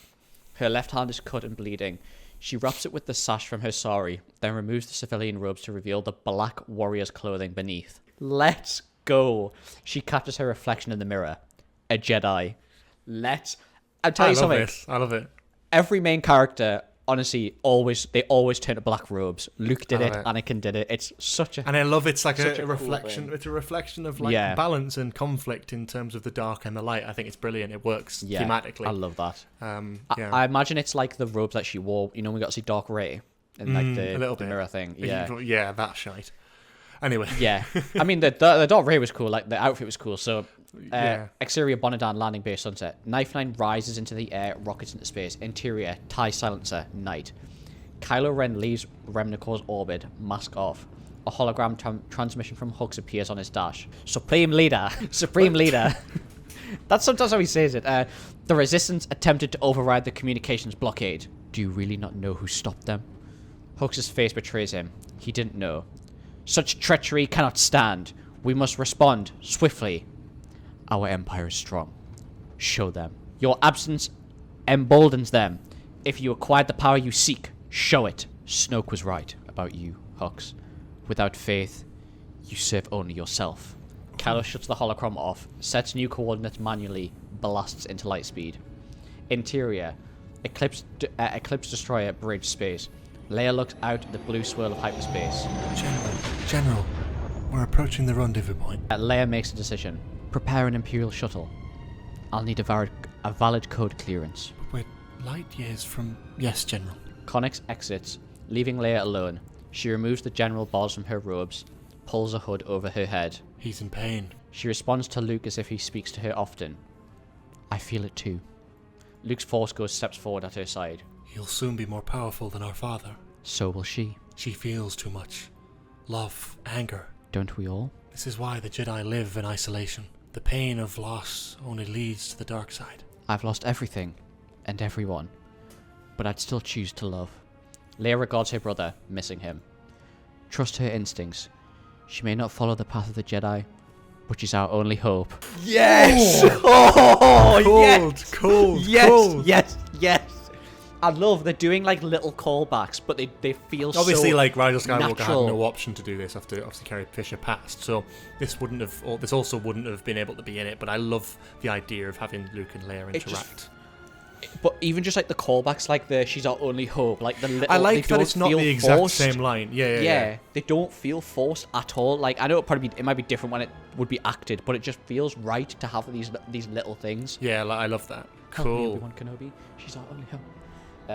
Exit Coruscant underground night. Finn speaks out at the skyscraper, bleeding.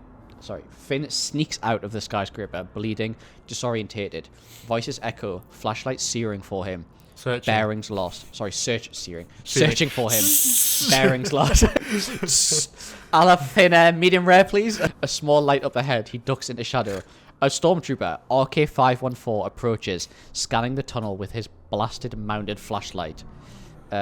Finn appears behind him, shoves a handheld device in the back of his neck and stuns him. The stormtrooper collapses. Finn confiscates his weapon and holds him at blaster point. Look at me. The stormtrooper mourns, half conscious. Take off your helmet. The trooper follows the order. His eyes are scared, disillusioned, vulnerable. What do you remember? How far back? Huh? Do you remember when you were taken? Remember your parents? I don't know. Yeah, you do. You remember everything. Conditioning camp, blind fires. It was training. That's what they tell you. Finn's face finds the light. RK-514 recognizes him. You're him. The traitor. That's right. We're brothers. All of us. Finn tosses the stormtrooper's helmet out of reach. Give me your comlink. RK-514 hands him his first order comm. It's not what they said. It's not what they said it would be, is it? The things we're ordered to do, it's not right. RK-514 takes that in, torn, breaking. You had a name once. Do you remember it? He shakes his head. No. Get a name. That's the first step. Finn shoulders RK-514's blaster and kicks open a sewer grate. Then what? Find something that's worth fighting for. Finn drops into the dark sewer, leaving RK-514 changed, Hell yes. Everything about this Yes. script is brilliant and makes me so don't happy, but miss. then immediately Yeah. makes me depressed that we didn't get this. This is so cool. Anyway, Are you comfortable? Yes. I have one of these at home. it's funny actually. That's quite funny. You've changed the stolen destroyer's signature codes so we couldn't trace it. Give me the new ones.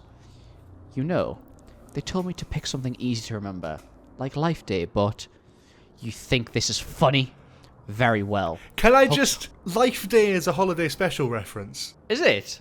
Because Chewbacca goes home to his family for Life Day. Oh, yes! That's incredible. It's like Christmas in Star Wars. This is... Mate. Yes. Very good. 10. Good reference. They're like the little references, like what was the creatures before, like the creatures before that had the shacks as well, like just tiny little references. little things like that, yeah. Wait. Hux holds out his hand, shuts his eyes, concentrating deep. Are you trying to use the Force on me? Be quiet. Oh no, see? You're not special. I mean at all. Shut up! He calms his fury, restraining himself. We have other ways to extract information. Hux opens a blast door to reveal an electric torture device. New tech, built to work quickly. Rose braces for a more painful kind of defiance. Cut to exterior. Oliphorn, dawn. Leia's shuttle descends among plumes of earth-hued steam, shooting up like skyscrapers from surface cracks. Aliens soak in sulfur baths, sweating from the steam. Interior, Oliphorn, village street. Day. A trio of drunken First Order officers stumble down a side street on leave. Two hold up the blitzed third singing. Do you want to do this? Yeah, 100%. Sing it how my mother used to sing it. A white robed figure walks past them. We glimpse Leia's face as she maneuvers through the enemy's midst. She eyes an unmarked door lit by a single lamp. When the coast is clear, she heads in. Interior, Ulthorn Cabaret Club, day. Oh, I know who's going to be here. Classy, smoke-filled lampshades on every table. No customers left, only alien servers cleaning up and cashing out. A slovenly band manager divides up credits between a pair of quad-armed Zektos and the two pianos on stage. The servers leave their night's take to be counted by the owner, Lando Calrissian. 70, smooth as ever. Leia's shadow falls over the pile of credits. A man in his element. Lando looks up, smiles big. Leia. Lando is quickly on his feet, brings her hand to his lips. All right. The band manager eyes them from the stage. You shouldn't be seen here. For your sake or mine. Both. Interior, Oliphorn Cabaret Club, private lounge, day. Lando pours a warm cup of tea. The clientele are mostly First Order. But what can I do? The grip of this empire is tighter than the last. Smuggling's a matter of life and death. I need your help. Leia. We need ships, pilots. You know, every smuggler in the galaxy. Look, I promised Han I'd take care of you if something happened. You take care of me? I know you deserve better, but helping your new friends crash into the First Order's machine isn't what he would have wanted. Lando, the galaxy needs you. Lando eyes something of concern on the cabaret floor. A trio of stormtroopers talking to this skeezy band member. They look up in Lando's direction. He takes Leia's hand and heads for a private elevator. Remind me never to make promises. Interior, Oliphorn docking bay space. Lando brings Leia to her shuttle ready for departure. You need to go. I can't protect you here. Come with me. Fight with us. We won a war once already. What good did that do? We proved it could be done. Leia, I'd do anything for you. Lando puts a loving hand on Leia's cheek, leans forward and kisses her tenderly on the forehead. I'm sorry. In the shuttle, Leia watches Lando grow small as the shuttle flies away, his cape dusting behind him. Rey, help us. Exterior. Can I just say, that was a sick. Terrible Lando sick. impression aside, that was actually. Cool, yeah. That was I love the fact that he's not just on some random planet. He's in a cabaret club. Of course he is. It makes so much sense, doesn't it? Of course he is. It's so good. Exterior Deep Space Day. Rey drops out of light speed to find herself in swirling clouds, half red, half blue. Ooh. So good. An ominous and violent atmosphere surrounding a black circle. The galactic void. Suddenly, the navigational equipment blinks out. The ship rattles. Alarms sound. Rey braces herself, recalculates for light speed, and maxes the jump into the void. Makes, bro. Sorry. I can't. I'm delusional. Look, I'll let some slide. I can't let that slide. I'm going delusional here. It's alright. I'm going to take over in the next couple pages. It's alright. And makes the jump into the void. The stars streak into infinite straight lines ahead, then twist and bend. As she passes through the black hole, Rey's face becomes an echo of itself, in 15 places at once, like the mirror cave on Acto. Nearly subliminal flashbacks. Finn taking her hand on Jakku, Han Solo handing her a blaster on Takodana, Kylo reaching into her mind on Starkiller Base, Leia smiling fondly on her return to Dakor, Luke taking the lightsaber on Acto, Snoke snarling at her in the moments before his death, Poe yelling out her name on Bonadan, Rey, Hataska rents Force electrified mask until it all stops. Rey opens her eyes. There is a planet ahead. No stars visible around it. Only a deep black. Heavy clouds swirl over one third. Another third is a rich green. Another orange and red. Suddenly, the power drops out. Lights on all dashboards go dark. The ship goes into a free fall. Exterior, Mortis, Western Woods, day. My god, this is amazing. Knife 9 skims over the treetops and crash lands in a riverbed. Tiny fish leap out of the water and run away. Rey pries herself out of the wreckage and sloshes to land. She looks back at the smoking ship. No turning back. She hikes into the leafy forest, summer turning to fall at an accelerated pace around her. The tree clear to a steep ledge, a towering mountain ahead, a temple barely visible at the summit. The valley below is alive with autumnal orange, yellows and reds. She journeys on. Exterior, Mortis, Eastern Plateau, day. Kylo's silencer lands in a clearing of dead trees. No leaves or branches covered in snow. He looks up at the mountain ahead. Visibility is low. A natural stone bridge over a deep precipice, tall granite on either side, vaguely shaped in primitive faces. It feels like a gate. A whisper on the wind swirls around him, fluttering his cape in the air. The force is strong here. He journeys on. Cut to exterior Coruscant Imperial Boulevard, dawn. Empty. Silent. R2-D2 and C-3PO emerge from an abandoned building, two small figures swallowed by the desolate urban landscape. R2 beeps. I agree, R2.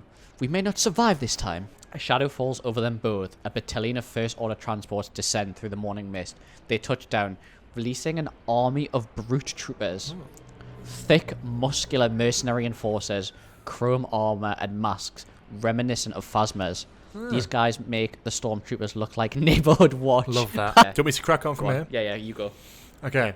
Interior, tenement block, dawn. The brute troopers bark orders, flashing lights and weapons as families are forced into their homes. A horrified, waist-high Chandra fan begs for mercy. That's you.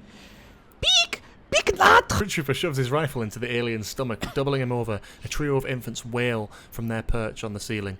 A few nearby stormtroopers look at one another, disturbed by the violence, next level vicious. The brute troopers push frightened citizens into prison shafts. Children are separated from their parents, herded into transports en route to conditioning camps. They scream, reaching out through steel bars as the crafts rise. R2-D2 and C-3PO watch in horror as it plays out around them. I can't watch. How horrible. R2 beeps melancholy. We'll never find Master Finn now. Interior, sewer, underground, day. Sludge water spurts out of multiple chutes into a gelatinous, oh bloody hell, there we go, sewer cake of repulsive, mysterious content. Finn jets out of the chute and splashes down spluttering. A pack of sewer womp rats feed on the refuse encased in the gelatinous mass. One approaches and sniffs hideous whiskers brushing his face. Finn tries to dislodge his arms from the gel. Hey, get away. Ugh. It takes a lick off his face before he can pull an arm out and swat it away. The womp rats scatter. Then he sees why the rats scattered.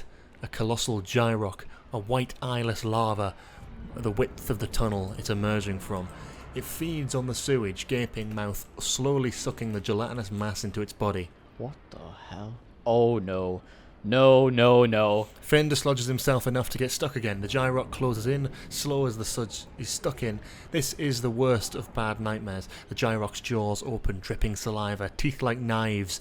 Just as Finn is about to get eaten by this thing, a hatch above him opens, pouring light. It's Dade!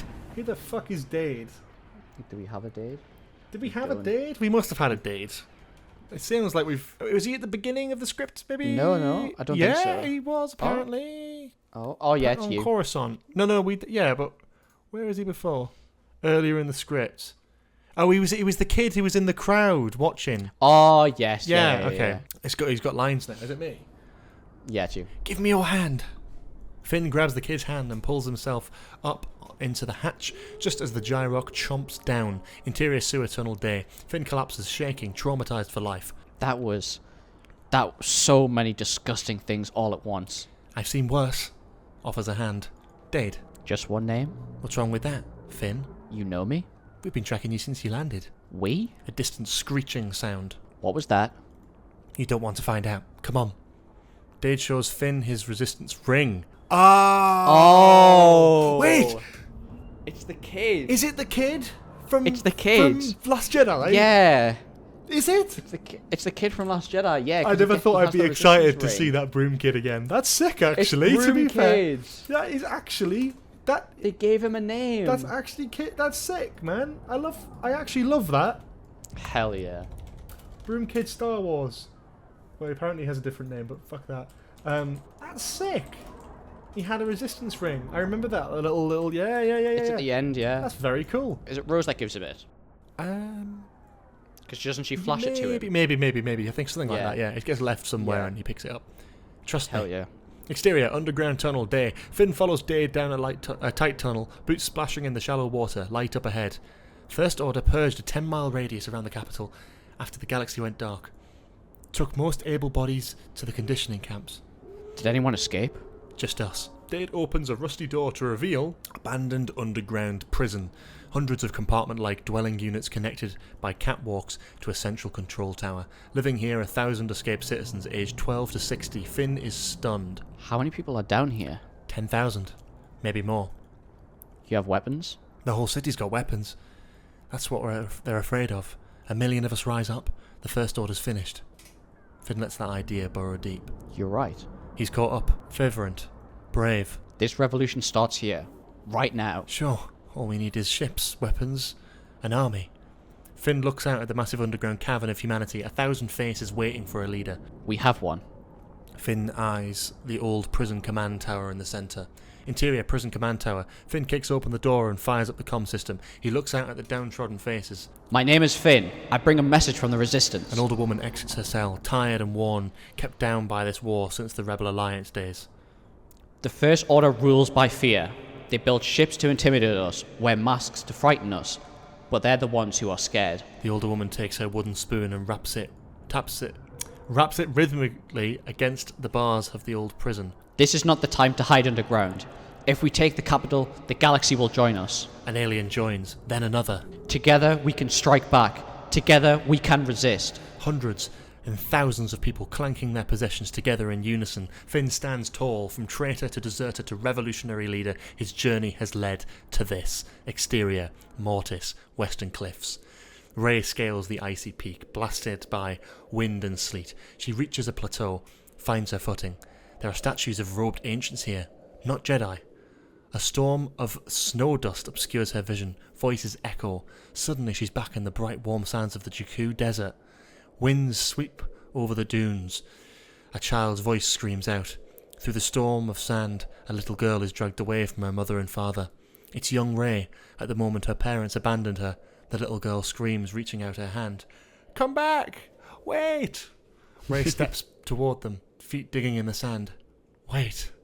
The mother breaks from the father's grasp and runs towards young Rey, but the father holds her back. No, we can't. It's too dangerous. The mother relents, calls to her daughter, heartbroken. Stay here. Wait for us. We'll come back, understand? I promise we'll come back. Young Rey screams. Rey's watery eyes match her younger self as the ship rises, casting a shadow over them both. The sandstorm kicks up, obscuring them. It turns from yellow sand to snow. Rey catches her breath, devastated. They were afraid. Why were they afraid? No response, only wind. Luke, tell me, why were they afraid? He doesn't answer. She grows furious, screams, her lightsaber flashes as she cuts an ancient statue in half. It falls, cracks in half. She looks up at the temple above, anger burning in her eyes. Exterior Mortis, Eastern Forest, day. Kylo hikes through the winter. Glimpses of the temple break through the canopy above. Suddenly the wind dies. There's something ahead. A house in the woods. Smoke from the chimney. His younger self, Ben Solo, approaches the house. He wears all black robes, a hood. This is clearly some kind of force-induced vision, a sign of this planet's strength. Kylo watches from the shadows as Ben nears the house. When he puts his hand on the iron door handle, it opens. Han Solo stands in the doorway. He looks at his son with sadness and fear. Am I Han? Yes, and I'll do Ben. What are you doing, Ben? That's not my name anymore. Your mother can't see you here. Not like that. Ben pulls his hood down. He's maybe 17. I'm not coming back. There's a greater destiny for me. They're lies, son. Empty promises. You have everything you need right here. What? You? Her? My master says I have unequaled power. Neither of you understand. Your mother understands more than anyone. She sent me away. To learn. To grow. I have grown. Kylo watches Han approach his son, strikingly similar to their confrontation on the catwalk on Starkiller Base. Your mother loves you. She's afraid of me. Han eyes the lightsaber in Kylo's hand. Give me the lightsaber, son. Han reaches for the lightsaber. You know I can't. On the Starkiller Base catwalk, Kylo is in the moments before he killed his father. He watches as he plunges the blade through Han Solo, his father's eyes full of love, even as the life drains from him. In the Mortis Eastern Forest, Kylo, disturbed and shaken, alone again in the snow, determined, he takes his first steps up the mountain. But 2, exterior, Coruscant streets at dawn. Empty, silent, R2-D2 and C-3PO emerge from the side street, 2 small figures swallowed by desolate urban landscape. R2 beeps. I agree. This isn't the Coruscant I remember. A shadow falls over them both. A towering AT-MT walker rounds onto the boulevard. They watch it pass, dwarfed by it. It stops, a smoking, charred First Order tank in its path.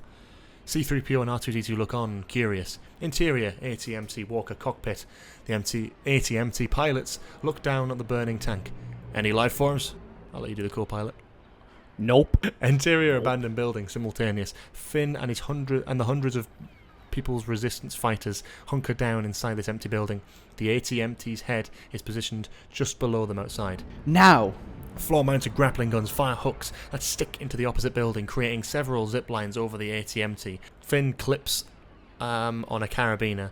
Exterior, Coruscant streets day. 20 resistant fighters swing onto the AT-MT like pirates boarding a ship. Finn drops onto the top of the AT-MT's body. Dozens more land beside him.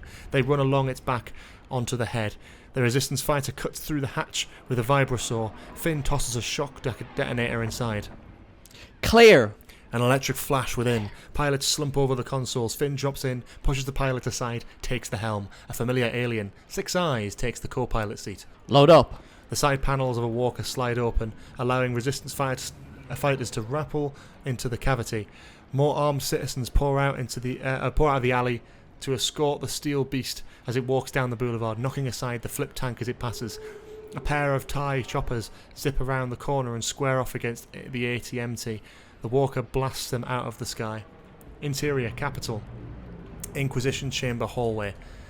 Hux paces. In the next room, Rose screams in pain between electric jabs and shocks.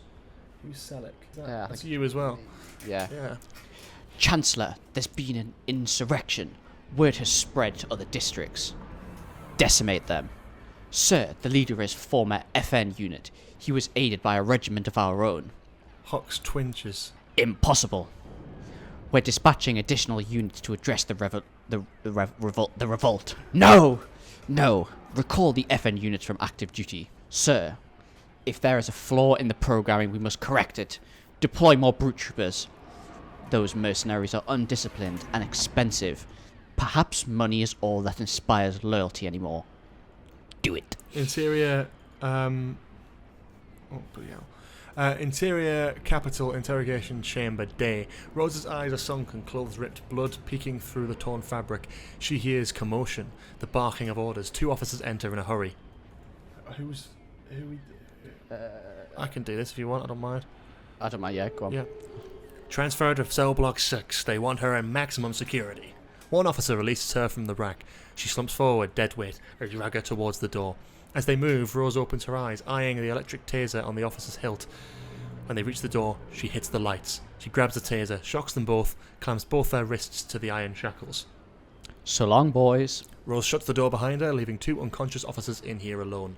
Exterior Imperial Boulevard day. The AT-MT turns a corner onto Imperial Boulevard. Inside, Finn stokes a revolt via loudspeaker. We will no longer live in silence. Gather your weapons, rise up, strike back. Finn squints out the window at a gold droid wandering among the cheering revolutionaries, unsure how he got there.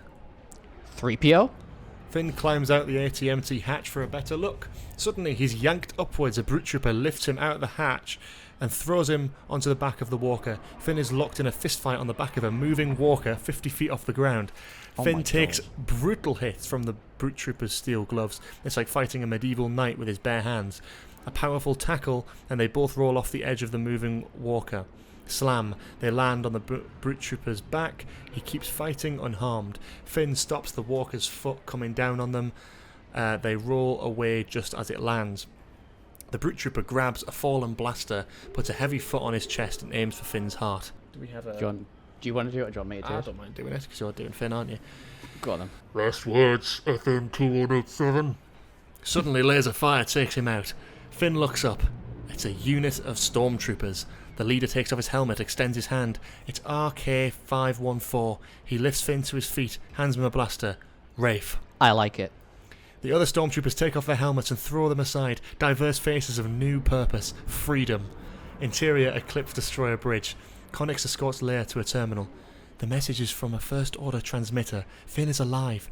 He has an army ready to storm the capital. They need reinforcements. All we have is what's on this ship. You can't win a war with 100 pilots. +1. Chewbacca growls. Sorry. +2. BB-8 beeps. Okay, I get it. Leia's face falls from relief to dread. Where's Rey? She went on alone. Her choice, not mine. What about the others? We lost contact with Rose. BB-8 beeps sadly. Finn is alive. He says he has an army on the ground. Then we put our pilots back in the sky and back him up. What? This is what we've been waiting for. If we can take the capital, we can destroy that jammer and call the galaxy to war. They'll kill millions. I've seen it. It's too reckless. Resistance is reckless. Passion is the greatest weapon we have. Poe appeals to Leia, their history together laid bare. The rebels fought the Empire and won. You showed us it could be done. But that was your war. This one's ours. Let us fight it. Leia looks at the Resistance fleet, young and ready. Set a course for Coruscant. Ready all weapons and attack ships. Yeah. This is a full assault. Hell yeah. Let's go. Interior Eclipse Destroyer docking bay. Space. Resistance soldiers load into transports. Pilots lower their droids into place. Urban assault vehicles roll into the open cargo holds of massive heavy transports. Exterior Eclipse Destroyer space. The Eclipse tacks towards a distant point. The hyperdrive fires, rocketing a massive craft into deep space. Exterior Temple of Mortis day. Kylo Ren ascends the steps to a sealed stone door. The temple is cut into the mountaintop. Uninterpretable carvings, ruins and statues allude to civilization and knowledge long lost. He reaches out. Pardon me. The door bends to his will and opens. A millennium of dust spills from its cracks, but he does not enter. He knows he's not alone. I knew you'd come. Kylo turns to face Rey. His mask surprises her. Yeah, continuity, Cooper, come on. Sorry. She's only seen the projection of his ideal self in their connections, not this. The force is strong in this place. Can you feel it? A low rumble. She's digging into his mind. You're in pain. Beneath that mask. Get out of my head. You won't like what you find. He force pushes her back. Her feet slide back a few inches, but she withstands it, steadfast. I'm stronger than Anakin Skywalker. Stronger than his son. But you're still afraid. Of what? You? Of what you've become. The dark side left you empty. Alone. I don't have to be alone. With the power of this place, we can rule the galaxy as the ancients did. The dark side and the light. You still think I'd join you? After what you did to my family? Kylo falters a bit. I think that's a spelling mistake in the script, so I'm gonna go. Tell me here. Are you going to tell me here? Weaken me with the truth? I know what you did. Deep down I've always known. She circles him like a lion. My parents didn't sell me for drinking money. They were hiding me from you. So you remember? Flash 2. The Knights of Ren in the rain The image from Rey's Force vision when she first touched the lightsaber. A distant child screams. Snoke made his orders clear. Find anyone who could destroy him. It didn't take us long to find you. You killed my parents. You blame me for your life on Jakku? You should thank me for it. You were safe. Say it. Did you kill them? I did. A blast of powerful energy explodes around her, clearing the temple mount of loose rocks. You murdered Han Solo. I am not here for you, Rey. Millions of people. All I want is behind that door. Rey ignites her dual lightsaber. And you'll have to kill me. I know. Yes! Kylo attacks. They clash on the steps of the temple, both far more powerful than the last time they met. One of these two will not survive. Cut to Coruscant space. The eclipse appears from light speed. The city glows beneath. First Order Sentinel ships protect the capital from space. Hang on a second.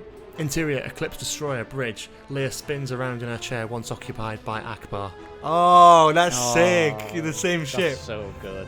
Send the fleet to the planetfall. Surprise is the only advantage we have. Interior, Eclipse Destroyer, docking bay, space. X-Wings and Razorcraft fighters speed out of the bay, followed by troop transports and cargo dropships. Poe races to the Falcon. Chewie and BB-8 follow. No, we don't have enough pilots. Get out there and do some damage. I don't know. Pick one. Chewie looks around, spots an orange X-Wing, cocks his head. Interior, First Order Capital, Command Deck Day. Hux enters the command deck overlooking the boulevard, smoke rising between the buildings. Chancellor, we've detected a ship in orbit, one of ours but with unrecognized signature codes. It's the stolen Eclipse. Summon all destroyers to the capital. We can end this uprising and eliminate the resistance in one triumphant day. Exterior, Eclipse Destroyer space. The Millennium Falcon rockets out of the bay and joins resistant attack mid-fleet. What the fuck am I talking about? Mid-fleet? That's not even there. You can tell I'm getting tired. It's been 2.5 hours now. Oh, okay, hang on. The Millennium Falcon rockets out of the bay and joins the resistant attack fleet. The Sentinels unleash hell, assisted by the squadron of TIE Hunters launching from within. Poe is inundated with blasts from larger ships. The trio of hunters bear down on the Falcon, then explode in succession. Chewbacca's X-Wing zips overhead, incredible, eliminating the enemy ships with precise focus shots. Interior, Chewbacca's X-Wing. Chewie wears no helmet. BB-8 chirps from the droid socket. Interior, Falcon cockpit. Poe raises his eyebrows, impressed. That's one hell of a pilot. Exterior, above Coruscant. Space. The Eclipse unloads a super laser onto the Sentinels. They explode as our attack fighters and transports descend through the billowing fire to planetfall. Exterior Coruscant, Imperial Boulevard. Whomp! The AT-MT Walker's foot stomps down the boulevard towards the First Order capital. The new Resistance army moves with it, thousands now, some with blasters, others with nothing but clubs and passion. Finn marches out front with Rafe and his rebel troopers. Dade rides out the top hatch of the head of the AT-MT, speaking through the booming broadcast speaker. Rise up! Join the fight! Small bands of revolutionaries appear from side alleys. A trickle battle... I'm really struggling now. A trickle building to a stream, building to a river, but a distant sound silenced them. Lock-stepped boots. 1,000 riots suppressing Mandalorian brute troopers, bulky armoured mercenaries with heavy shields and arm cannons. Sun cuts through the fog, revealing the extent of the capital's defences. Advanced tanks and walkers, new designs we've never seen. Finn holds the line at the sight of the oncoming forces. Stand your ground. Finn and the stormtroopers are hit with fire from all sides on R2-D2 and C-3PO walking through lasers. A First Order astromech droid, R808, rolls to a scump terminal on the side of a flip tank and plugs in. R2 beeps urgently. He's sending a distress signal. Stop him. Nobody's listening to C-3PO. R2 beeps furiously. Me? I'm not programmed for violence, R2. Beep! C-3PO steals himself, hustles through the laser fire and rips open the back panel of R808. I do apologise for this. He reaches into the droid's innards and pulls circuits out. R808 beeps in distress, adding to C-3PO's horror. Please go quietly. This is fucking This intense, is amazing. One last This yank is and fun. R808 sparks out, tips and hits the ground. R2 quickly plugs into the vacant scomp link. Sends his own command. The belly railgun stops, spins, resets and fires on the brute troopers. Finn climbs up onto the flip tank, past C-3PO who frets over the inanimate shell of R808. I've done horrible things. I may never be the same.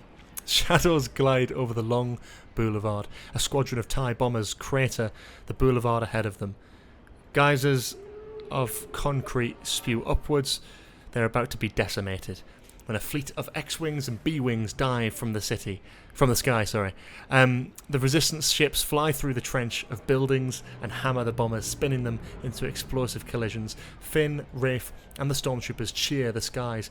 Resistance transports land on the boulevard behind them. Stolen First Order AT-ATs and AT-STs and tank speeders emerge from the cargo doors. They are heavily modded, painted with revolutionary colours, eyes and teeth. Resistance troops pour out the landing transports. You feel that? Finn swells with hope. We are the Resistance. All of us. This is so good. This is amazing. Exterior, Temple of Mortis, night. Rain pounds the grey stone, lit by flashes of blue and red. Lightsabers clash as Rey and Kylo fight mercilessly on the steps of the temple. Ancient statues crumble. Rey stops them in midair, pushing them back. I could have been your teacher. I can't actually hear what you're saying now. It's gotten so muffled. It's like, where am I in now? I could have been your teacher. Rey loses ground, doubts herself, stumbles. I could have ended your pain. Rey slices Kylo's mask, shearing the bottom right half clean off, revealing the flash beneath. He removes it, eye to eye now. Thank God for that. She parries and attacks. You're weakening. Kylo allows Rey's barrage to hammer him, taking careful, controlled counterstrikes through her wild assaults. The last glimmer of dying light. Kylo strikes a wicked blow across her face that instantly cauterizes a scar from her left cheek to her forehead. Rey's lightsaber drops to the stone. She falls to her knees and screams, clutching her eyes. When she opens them, the world is an abstract blur of light. She's blinded! Oh my god! Oh shit. Kylo stands over her, lightsaber pointed to her heart. Rey looks up, crying blood. Wow, that's an image, isn't it? What? This is... Oh my... Rey falls backwards down the stone steps, motionless. Goodbye, scavenger. Kylo enters the Temple of Mortis, leaving Rey blind and bleeding on the steps. Cut to... Shit. Exterior above Coruscant space. The Falcon buzzes the surface of the Eclipse, picking off attackers. Chewbacca's X-Wing flies right with them. Whoom. A Finalizer Star Destroyer arrives. Oh, it's like a whoom. Finalizer Star Destroyer arrives from hyperspace. It fires on the Eclipse, hitting the deflector shields. Interior Eclipse Destroyer, bridge. Leia swivels in her chair, conducting revolution. Engage starboard cannons. Exterior above Coruscant space. Gun ports on the side of the Eclipse open, pushing out 20 massive ion cannons like a pirate ship. They fire in unison. The Finalizer stutters from the barrage and explodes. Interior Eclipse Destroyer, bridge. Leia clenches her fist amidst cheers of victory. Whoom, whoom, whoom. 10 more destroyers arrive at once. An armada of sizes and classes. Her confidence drains. Come about.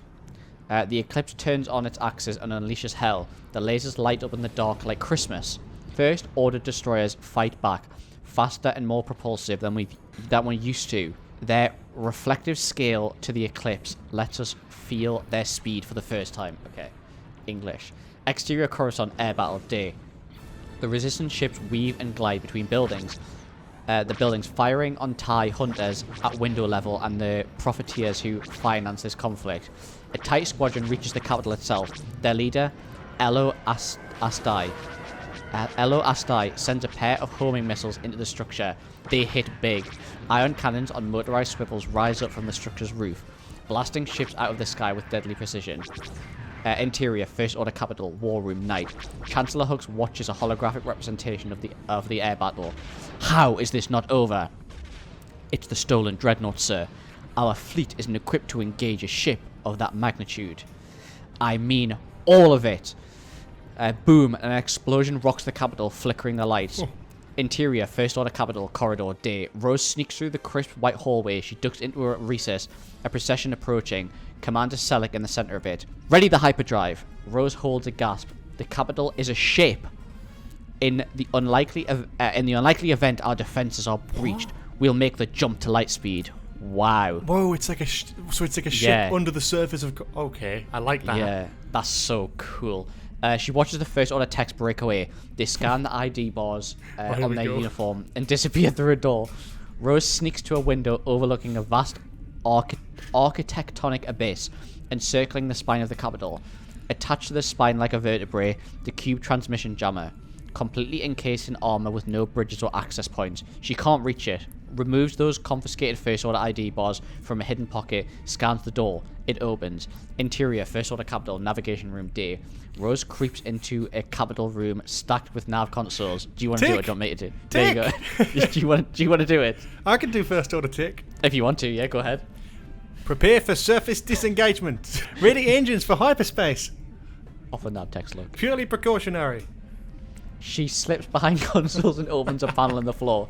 Interior navigation subspace D. Rose crawls down into a subspace beneath the control room, surrounded by the wide computer towers that power the hyperdrive.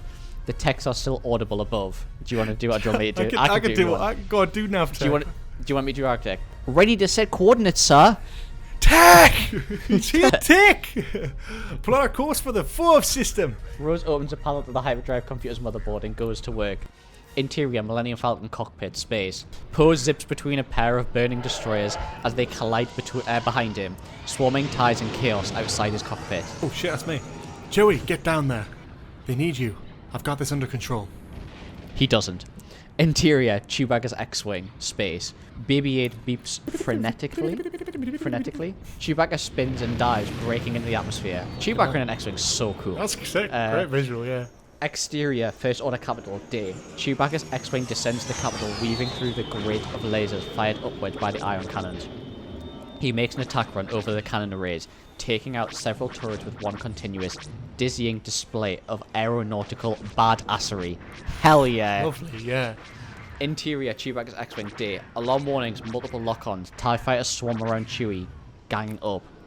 BB-8 chirps, concerned. Chewie roars, also concerned.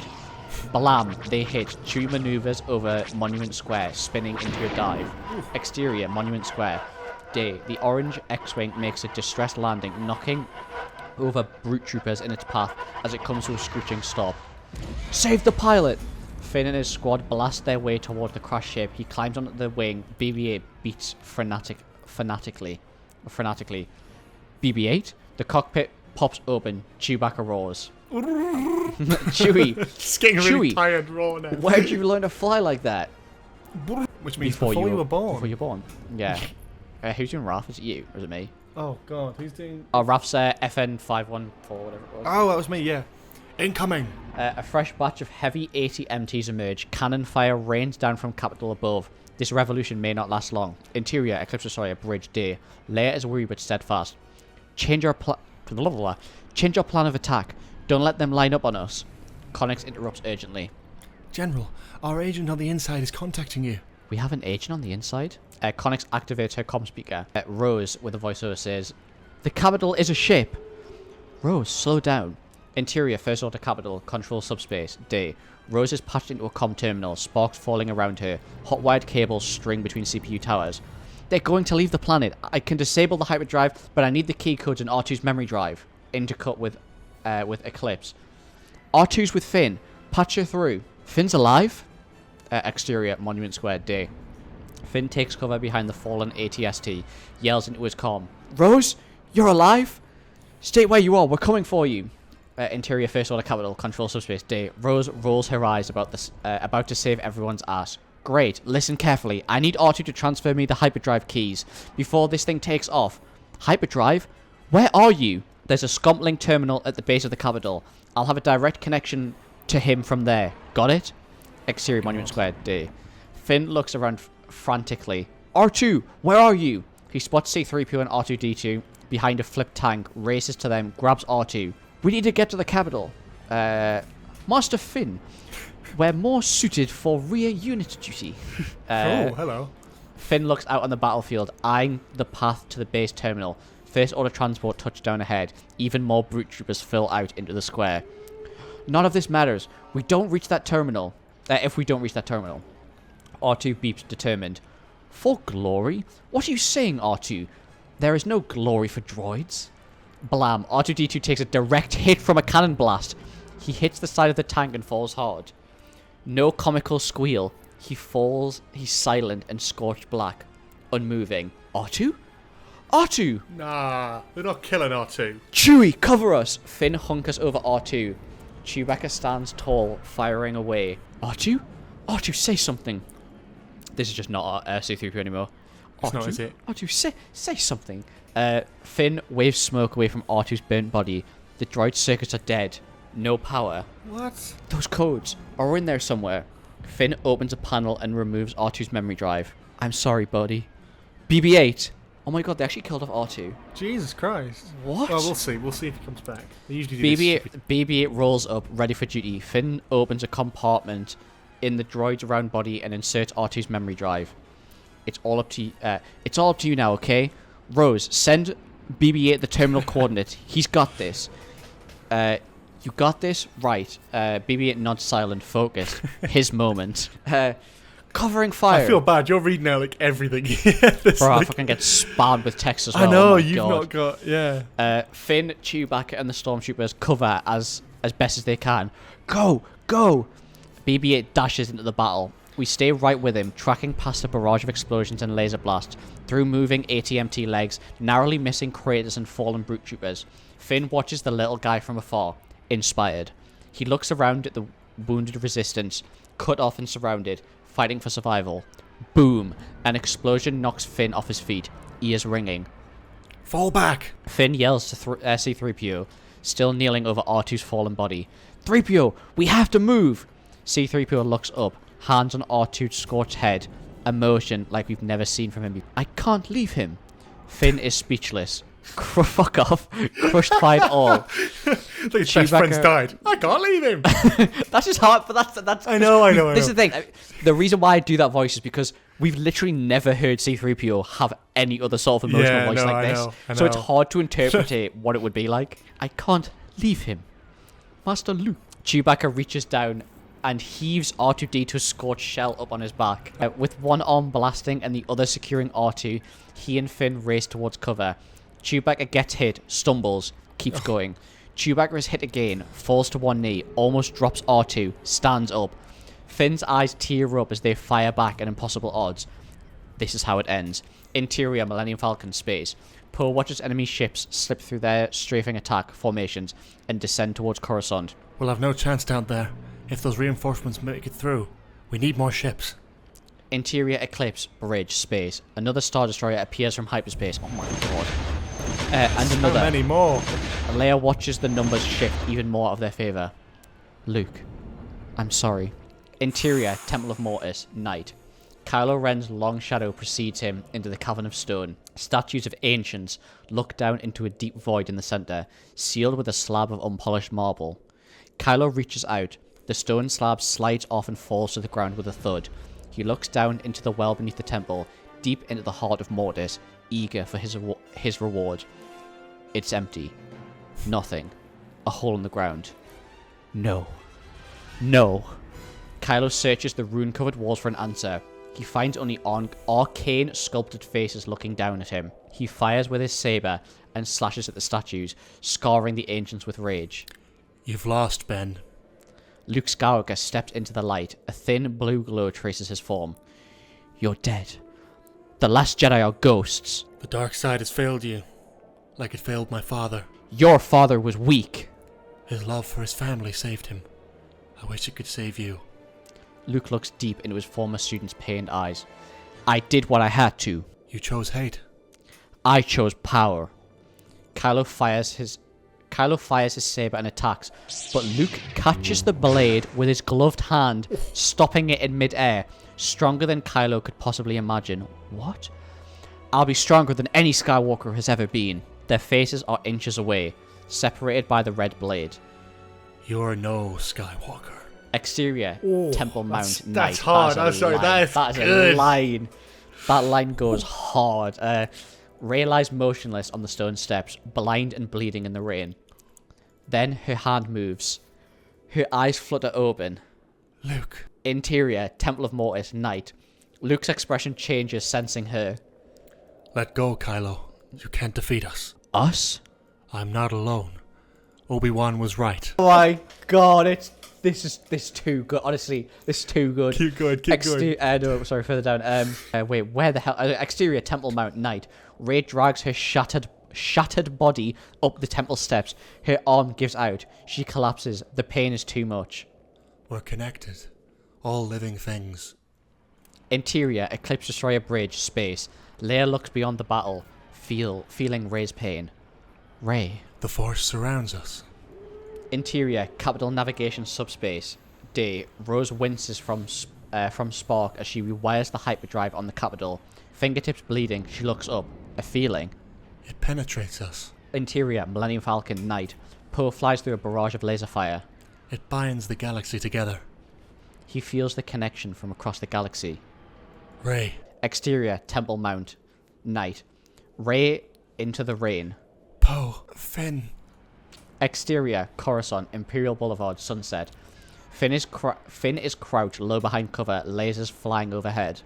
We are one. Bound by the Force. Finn feels the connection. A surge of hope. Fight! Rey! Fight! Exterior Temple Mount Night. Rey hears him. He's there with her. They all are. Fight. Oh, that was fight. Interior Temple of Mortis Night. Luke gives his former student a faint smile. And we will not be broken. Exterior Temple Mount Night. With all her strength, the Last Jedi rises. The Last Jedi rises in bold, by the way, in the script. Yeah, that's fire. She unwraps a strip of cloth from from the bandage on her head and uses it to blindfold her eyes. Oh my god. Something that people don't know, I love blind characters in games and stuff. Like when they bandage the riser, they have the grayed out eyes. So this is so sick. Interior Temple of Mortis Night. Luke vanishes. Beyond him, Rey stands tall in the arched doorway. Blind, bruised, determined. Our masters were wrong. I will not deny my anger, and I will not reject my love. Her fallen lightsaber flies into her hands. I am the darkness, and I am the light. Oh my god, what a line! You are nothing. You are no one.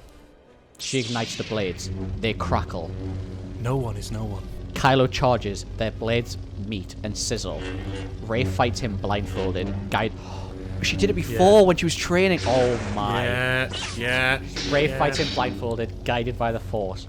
Interior Eclipse Destroyer Space. Burning Resistance cruisers plummet to landfall. Leia watches the fiery carnage out of her observation window. It's over. More ships arriving from the other outer rim, General. Prepare to retreat. Yeah, go on. These aren't First Order ships. Leia looks out at the starfield ahead. Off her surprise, 1,000 ships appear from hyperspace. A massive fleet of smugglers and thieves flying, tricked out junkyard-bound personal cruisers. The pirate Han Solo spent half of his life running from. In the lead is Lando's personal starship, the Lady Luck. Interior Lady Luck. Lando Calrissian helms the controls. Thought you could use a few scoundrels. Near Nilane, an aging alien in a vintage bomber jacket, shakes his head. The co-pilot's chair. Do someone? No, I don't think so. I'm happy to do it if you want to do it. It's up to you. I can do it. Go on. Nayid Nun. I love the brackets of what that means is I'm too old for this shit. That's brilliant. Lando's ragtag fleet attacks, covering from the larger battleships as they lay waste to the enemy. Exterior Coruscant, Imperial Boulevard, day. A burning TIE Hunter crashes into the army of brute troopers and tanks in the square. Finn looks up. A battalion of ships he's never seen before join the firefight in the sky. What? Yeah! He raises his rifle in the air, yelling to all who can hear. Chewie! We've got company! Exterior Capital Base Terminal, day. BB-8 reaches the Capital Base and plugs into the terminal. Interior First Order Capital, Control Subspace, day. Rose receives the feed on her hacked CPU tower. The panel lights up with a flood of key codes. Attaboy! Interior Eclipse Bridge Space. The First Order fleet takes a beating. First Order forces are in retreat. Send more ships to the capital. Leia smiles as relief washes over her. Poe, get down there. Interior Millennium Falcon Space. Poe steers the Falcon into a steep descent straight down. Copy that. The Falcon starts one large descent from space into the city. Ooh, Poe takes the TIE Hunters as he goes, firing the Falcon's forward cannons until they jam dry. The ship dives into the canyon of buildings, leveling out on a trajectory towards the legion of ATMTs on the boulevard. The Falcon buzzes over the heads of Poe and Chewbacca and crashes through the legs of the walkers, cutting the mechanical beats off at the knees, toppling them all as it sparks out into Monument Square. The ship grinds to a stop at the base of the Capitol. The accumulated pile of fallen walkers and crashed ships creates a barricade on the front steps. Interior, First Order Capital Day. Is that right? Is that where we are? Yes. Yeah. Wait, hang on. Yeah. Along Interior, Square, First Order Capital Day. Alarms blare. Commanding officers frantically prepare for departure. Hux eyes the crashed Falcon on the square below. Bomb the city. Decimate every last being. That's you as well. Oh, sorry, it's me as well. Our forces are outnumbered, sir. Hux realizes the tragic truth. He lost the Star Wars. Yo, they said that day! I'm glad that's not said in the actual dialogue. Though. Imagine Hux. We've lost the Star Wars. Interior, Chancellor Hux's chamber day. Hux storms into his lush chamber, goes into his collector's case, and removes his prized vintage lightsabers. He activates it and impales himself with the purple blade. Is that? Oh my! It has to be. Yeah, Coruscant as well. It actually has to be. Oh my god. Because that's Mace Windu. Nice, love that. Love that. Love that's Mace Windu's lightsaber that he has in display. He offs himself with Mace Windu's lightsaber. He impales himself with a purple blade. Hux kneels, the glowing saber protruding from his chest as the First Order ships descend in smoke and fire out the window. Oh my god, that's insane. Cut 2, Interior, Temple of Mortis, night. Kylo counters Rey's every move. They are evenly matched, two sides of a coin, flame and shadow, fighting to the death. A vicious swing and Kylo's lightsaber shatters at the hilt, destroyed, along with several fingers on his left hand cut across the palm. Oh my god. He looks at it with disbelief, stumbles back towards the empty well of Mortis, falls to one knee. Rey stands over him, anger flowing. She separates her dual lightsaber, holds one blade pointed out to Kylo's chest. Kylo is stunned by by powerful being before him. She's almost glowing, unfathomable, living force within. Kylo clenches his teeth, eyes furious, a rage we haven't seen since Anakin. He reaches out in the open palm of his good hand and extracts the living force from Rey as Tor Valum taught him. She rises, energy flowing from her body into Kylo's hand as the life drains from her. She pulls her blindfold off and screams into the sky. Kylo stands tall, energized, his face returned to normal, healed. He pulls the iron plates off his skin and they fall away, healthy flesh underneath. He looks beyond Rey to the empty well of Mortis. They were wrong. All of them. The power of this place can't be taken. Ben. But it's nothing compared to you. Kylo takes more from her. Rey is almost gone, drained of life. She summons all her strength, reaches out. With the last of herself, she offers him her hand. Ben, please. Oh my. Interior, Eclipse Destroyer Bridge, space. Leia feels the disturbance, it pains her. Into the vastness of space, she says her son's name. Ben. Interior, Temple of Mortis, night. Then Kylo hears his mother's voice, carried by the Force. Ben. He stops, hearing her, feeling her close. Come back. Come home. Something happens to Kylo when he hears his mother's voice. Interior, Eclipse Destroyer Bridge, space. Leia speaks to her son through the Force. Help us. Interior, Temple of Mortis, night. Kylo feels the very thing that destroyed Anakin, but it doesn't make him feel weak. He looks at Rey's outstretched hand and takes it. The living force flows back into her. Both light and dark swirl within Rey as Kylo is reduced to an empty shell, a man without power, a frightened boy. Kylo and Ren collapse into one another. Kylo and Ren. What did I say? So you said Kylo and Ren. 3 hours, Cooper. 3 hours. Yeah, I know. Kylo and Rey collapse into one another, each propping the other up on their knees. Rey is close to him now, their foreheads touching. He is weakened, spent, in the last moments of his life. Solana. Rey is stunned to hear her name, distant like a memory. Your name. Rey Solana. Those words are Ben Solo's last. Rey watches the light dim in his eyes, but it is the light. Goodbye, Ben. With a look that could be perceived as love, Ben Solo dies. Rey releases her hold, collapses, barely alive herself. They have fought to the death. Exterior, Capital Steps, sunset. Finn appears through smoke, bloodstained, dirty, a hero. Rafe and the other renegade stormtroopers behind him. Poe climbs out the Falcon cockpit. Chewbacca helps him. Finn regards his old friend, amazed by at his transformation. He spots a fallen resistance flag on the ground, picks it up and hands it to Finn. Finn takes the flag, climbs up the angled bow of the crashed midnight oiler to the top of the barricade of ships. Poe and Chewbacca scale it with him. Finn waves the flag for all to see. The ground shakes. They all look up as the First Order capital leaves its moorings. Everyone get back!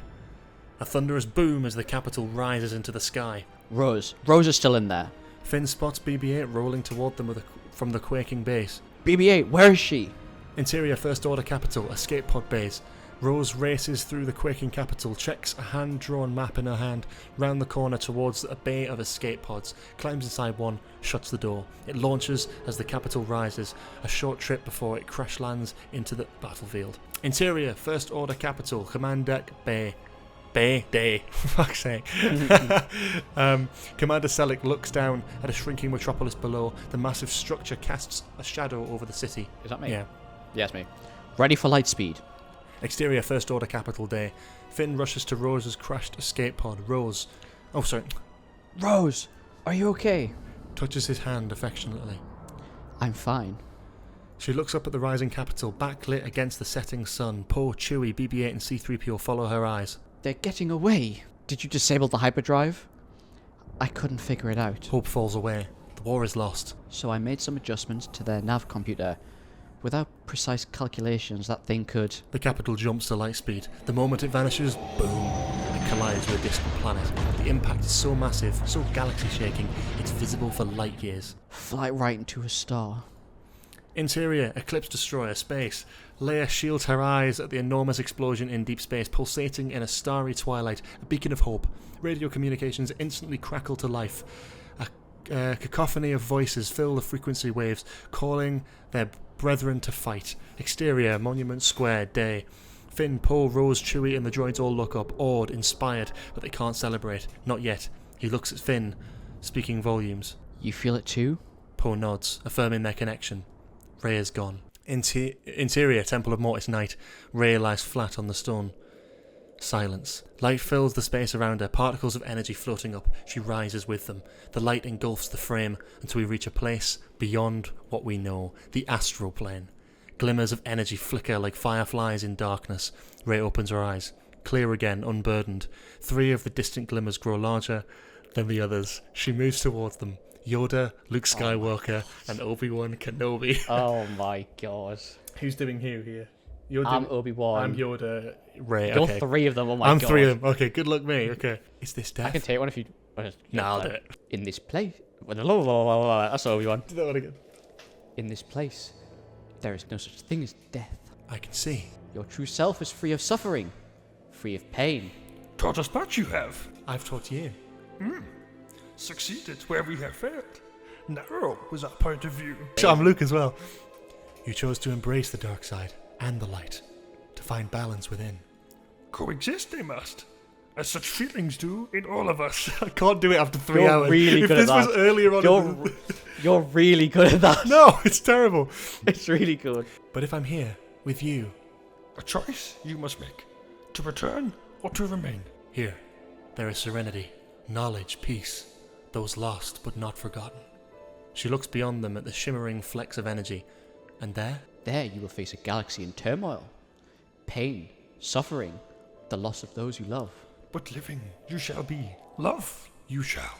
we hold on Rey's face as she considers the life she's yet to live and makes a decision. Thank you. The spirits fade into the cosmic force as the light overwhelms us. Obi-Wan Kenobi's voice echoes. You are a Jedi, Rey Solana, but you will not be the last. Exterior Coruscant Day. A resistance flag rises from the rubble at the site of the old capital. Thousands of citizens fill the square. Free. Interior Ceremonial Hall Day. Heroes at attention. Leia Skywalker Organa in elegant white. Lando Calrissian and her top generals around her. Finn, Rose, Poe and Chewie stand before Leia. She places medals of honor around each of their necks. BB-8 beeps excitedly at their feet. After 40 years of service, Chewie gets a medal. Exterior Exterior landing platform sunset. Leia looks down at the blue beacon bracelet, once used to guide Rey back to safety, clenched tight in her hand. Finn and Rose stand by her side. I can't feel her presence, Finn bows his head. Neither can he. but there's a calm I've never felt. Balance. That's her.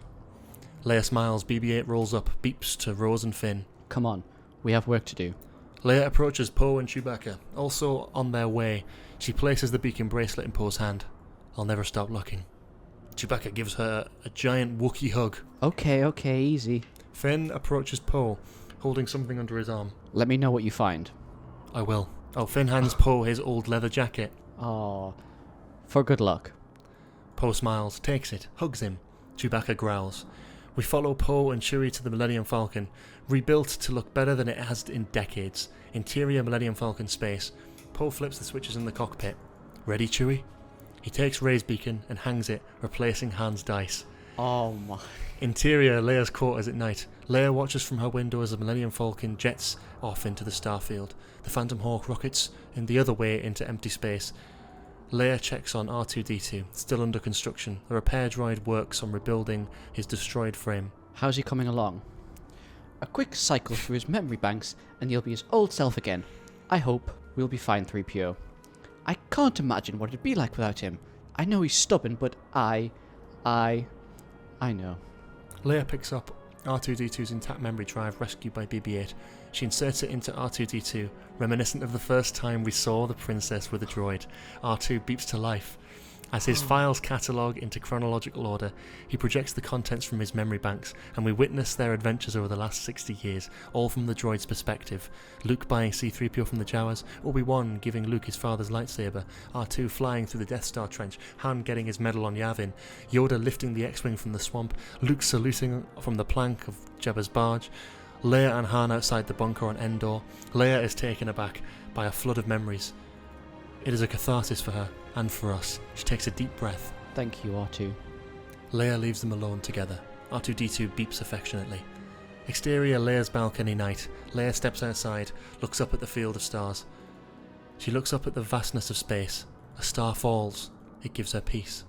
Exterior Modesta day. A serene, sun-dappled ranch surrounded by rolling green fields of tall grass. Smoke curls from the chimney. Interior homestead day. Finn sits with a circle of young kids, 6 to 11, in a sun-drenched cabin. A fire crackles as he finishes a story. And all the lights could have been seen over the galaxy. In every system, Rey gave us all hope. A little girl, 7, looks confused. Am I? Do you want me to be a little girl? I can do. I'll do little girl. Go on, you do it. But how do you know she's really gone? I don't believe she's gone. I believe. Finn eyes Rose, seated at a wood table, parts of a droid motivator spread out in front of her. She smiles. I believe someday she'll come back, and when she does, we'll be here waiting, all of us. The kids smile, relieved. They like that ending. Go on, get outside. The kids leap up and run out into the daylight. Finn rises with them and follows the last one out. Exterior, Modesta day. The children race about the pasture. Dade is among them. So is the broom boy from Canto Bight. Oh, it's a different one. They race around the Nerf foal, trying to hook a ring around his tiny horns. BB-8 races with them, beeping excitedly. The little girl hooks it. The ring flies back through the air into her hand. These children are force-sensitive. Finn and Rose have built a refuge for force-sensitive youth to live the life they never had. Finn steps out onto the front porch, leans against a post. The twin sunset washes his face. Something in that sunset changes his wistful expression, unclear at first, but soon becomes a realization, a tremor in the Force. Interior Millennium Falcon deep space. Poe and Chewie in the Falcon at light speed. The beacon hanging from the dash suddenly begins to glow. Chewie roars. Poe sees it, eyes wide. Chewie, turn the ship around. I know, just turn around. Exterior Modesta day. Finn notices a glimmer of light in the distance. He steps forward to get a closer look. Rose joins him, shielding her eyes from the sun. A figure blurs on the horizon. A familiar silhouette, dirty, ragged, walking for a long time. BB-8 rolls forward, beeps excitedly. The kids hear the droid, stop their game, and look to the fields beyond. On the horizon, Rey Solana. Her eyes are restored. Only a faint scar runs across her forehead. The kids run towards her, joined by BB-8, who is faster. Rey walks on toward the homestead. Here, she will train a new generation of Jedi, and pass down what she has learned, that only the understanding of the balance within can lead to peace and justice in the galaxy. Oh Man, my I'm so God. mad. I'm so mad. I'm really pissed angry off. now. Yeah, I'm so annoyed. Like, oh, it'll be okay. That was genuinely incredible. That's Incredible. So much better. Honestly. So much better. And I mean, I'm sure we'll talk about it properly on the podcast. This has been a really long episode, so I'm not going to keep anyone listening any longer. And also, I'm knackered, so I don't want to sort of slur my words. We'll definitely talk about this at some point. I'm really excited to sort of review and cross-analyze both of these films, one unmade and one made. I can't understand how this wasn't picked up, though. I'm genuinely really impressed. I know, if you look past all of our shite acting and missed slips of a lot of lines, I think it's a very concrete script for a first draft, and it's a really... It ticks all the boxes that I want. The fact this is a first draft as well is it's honestly, it's phenomenal. It's really great. I thought it was incredible. With a bit of tweaking, that could be a perfect ending. Yeah.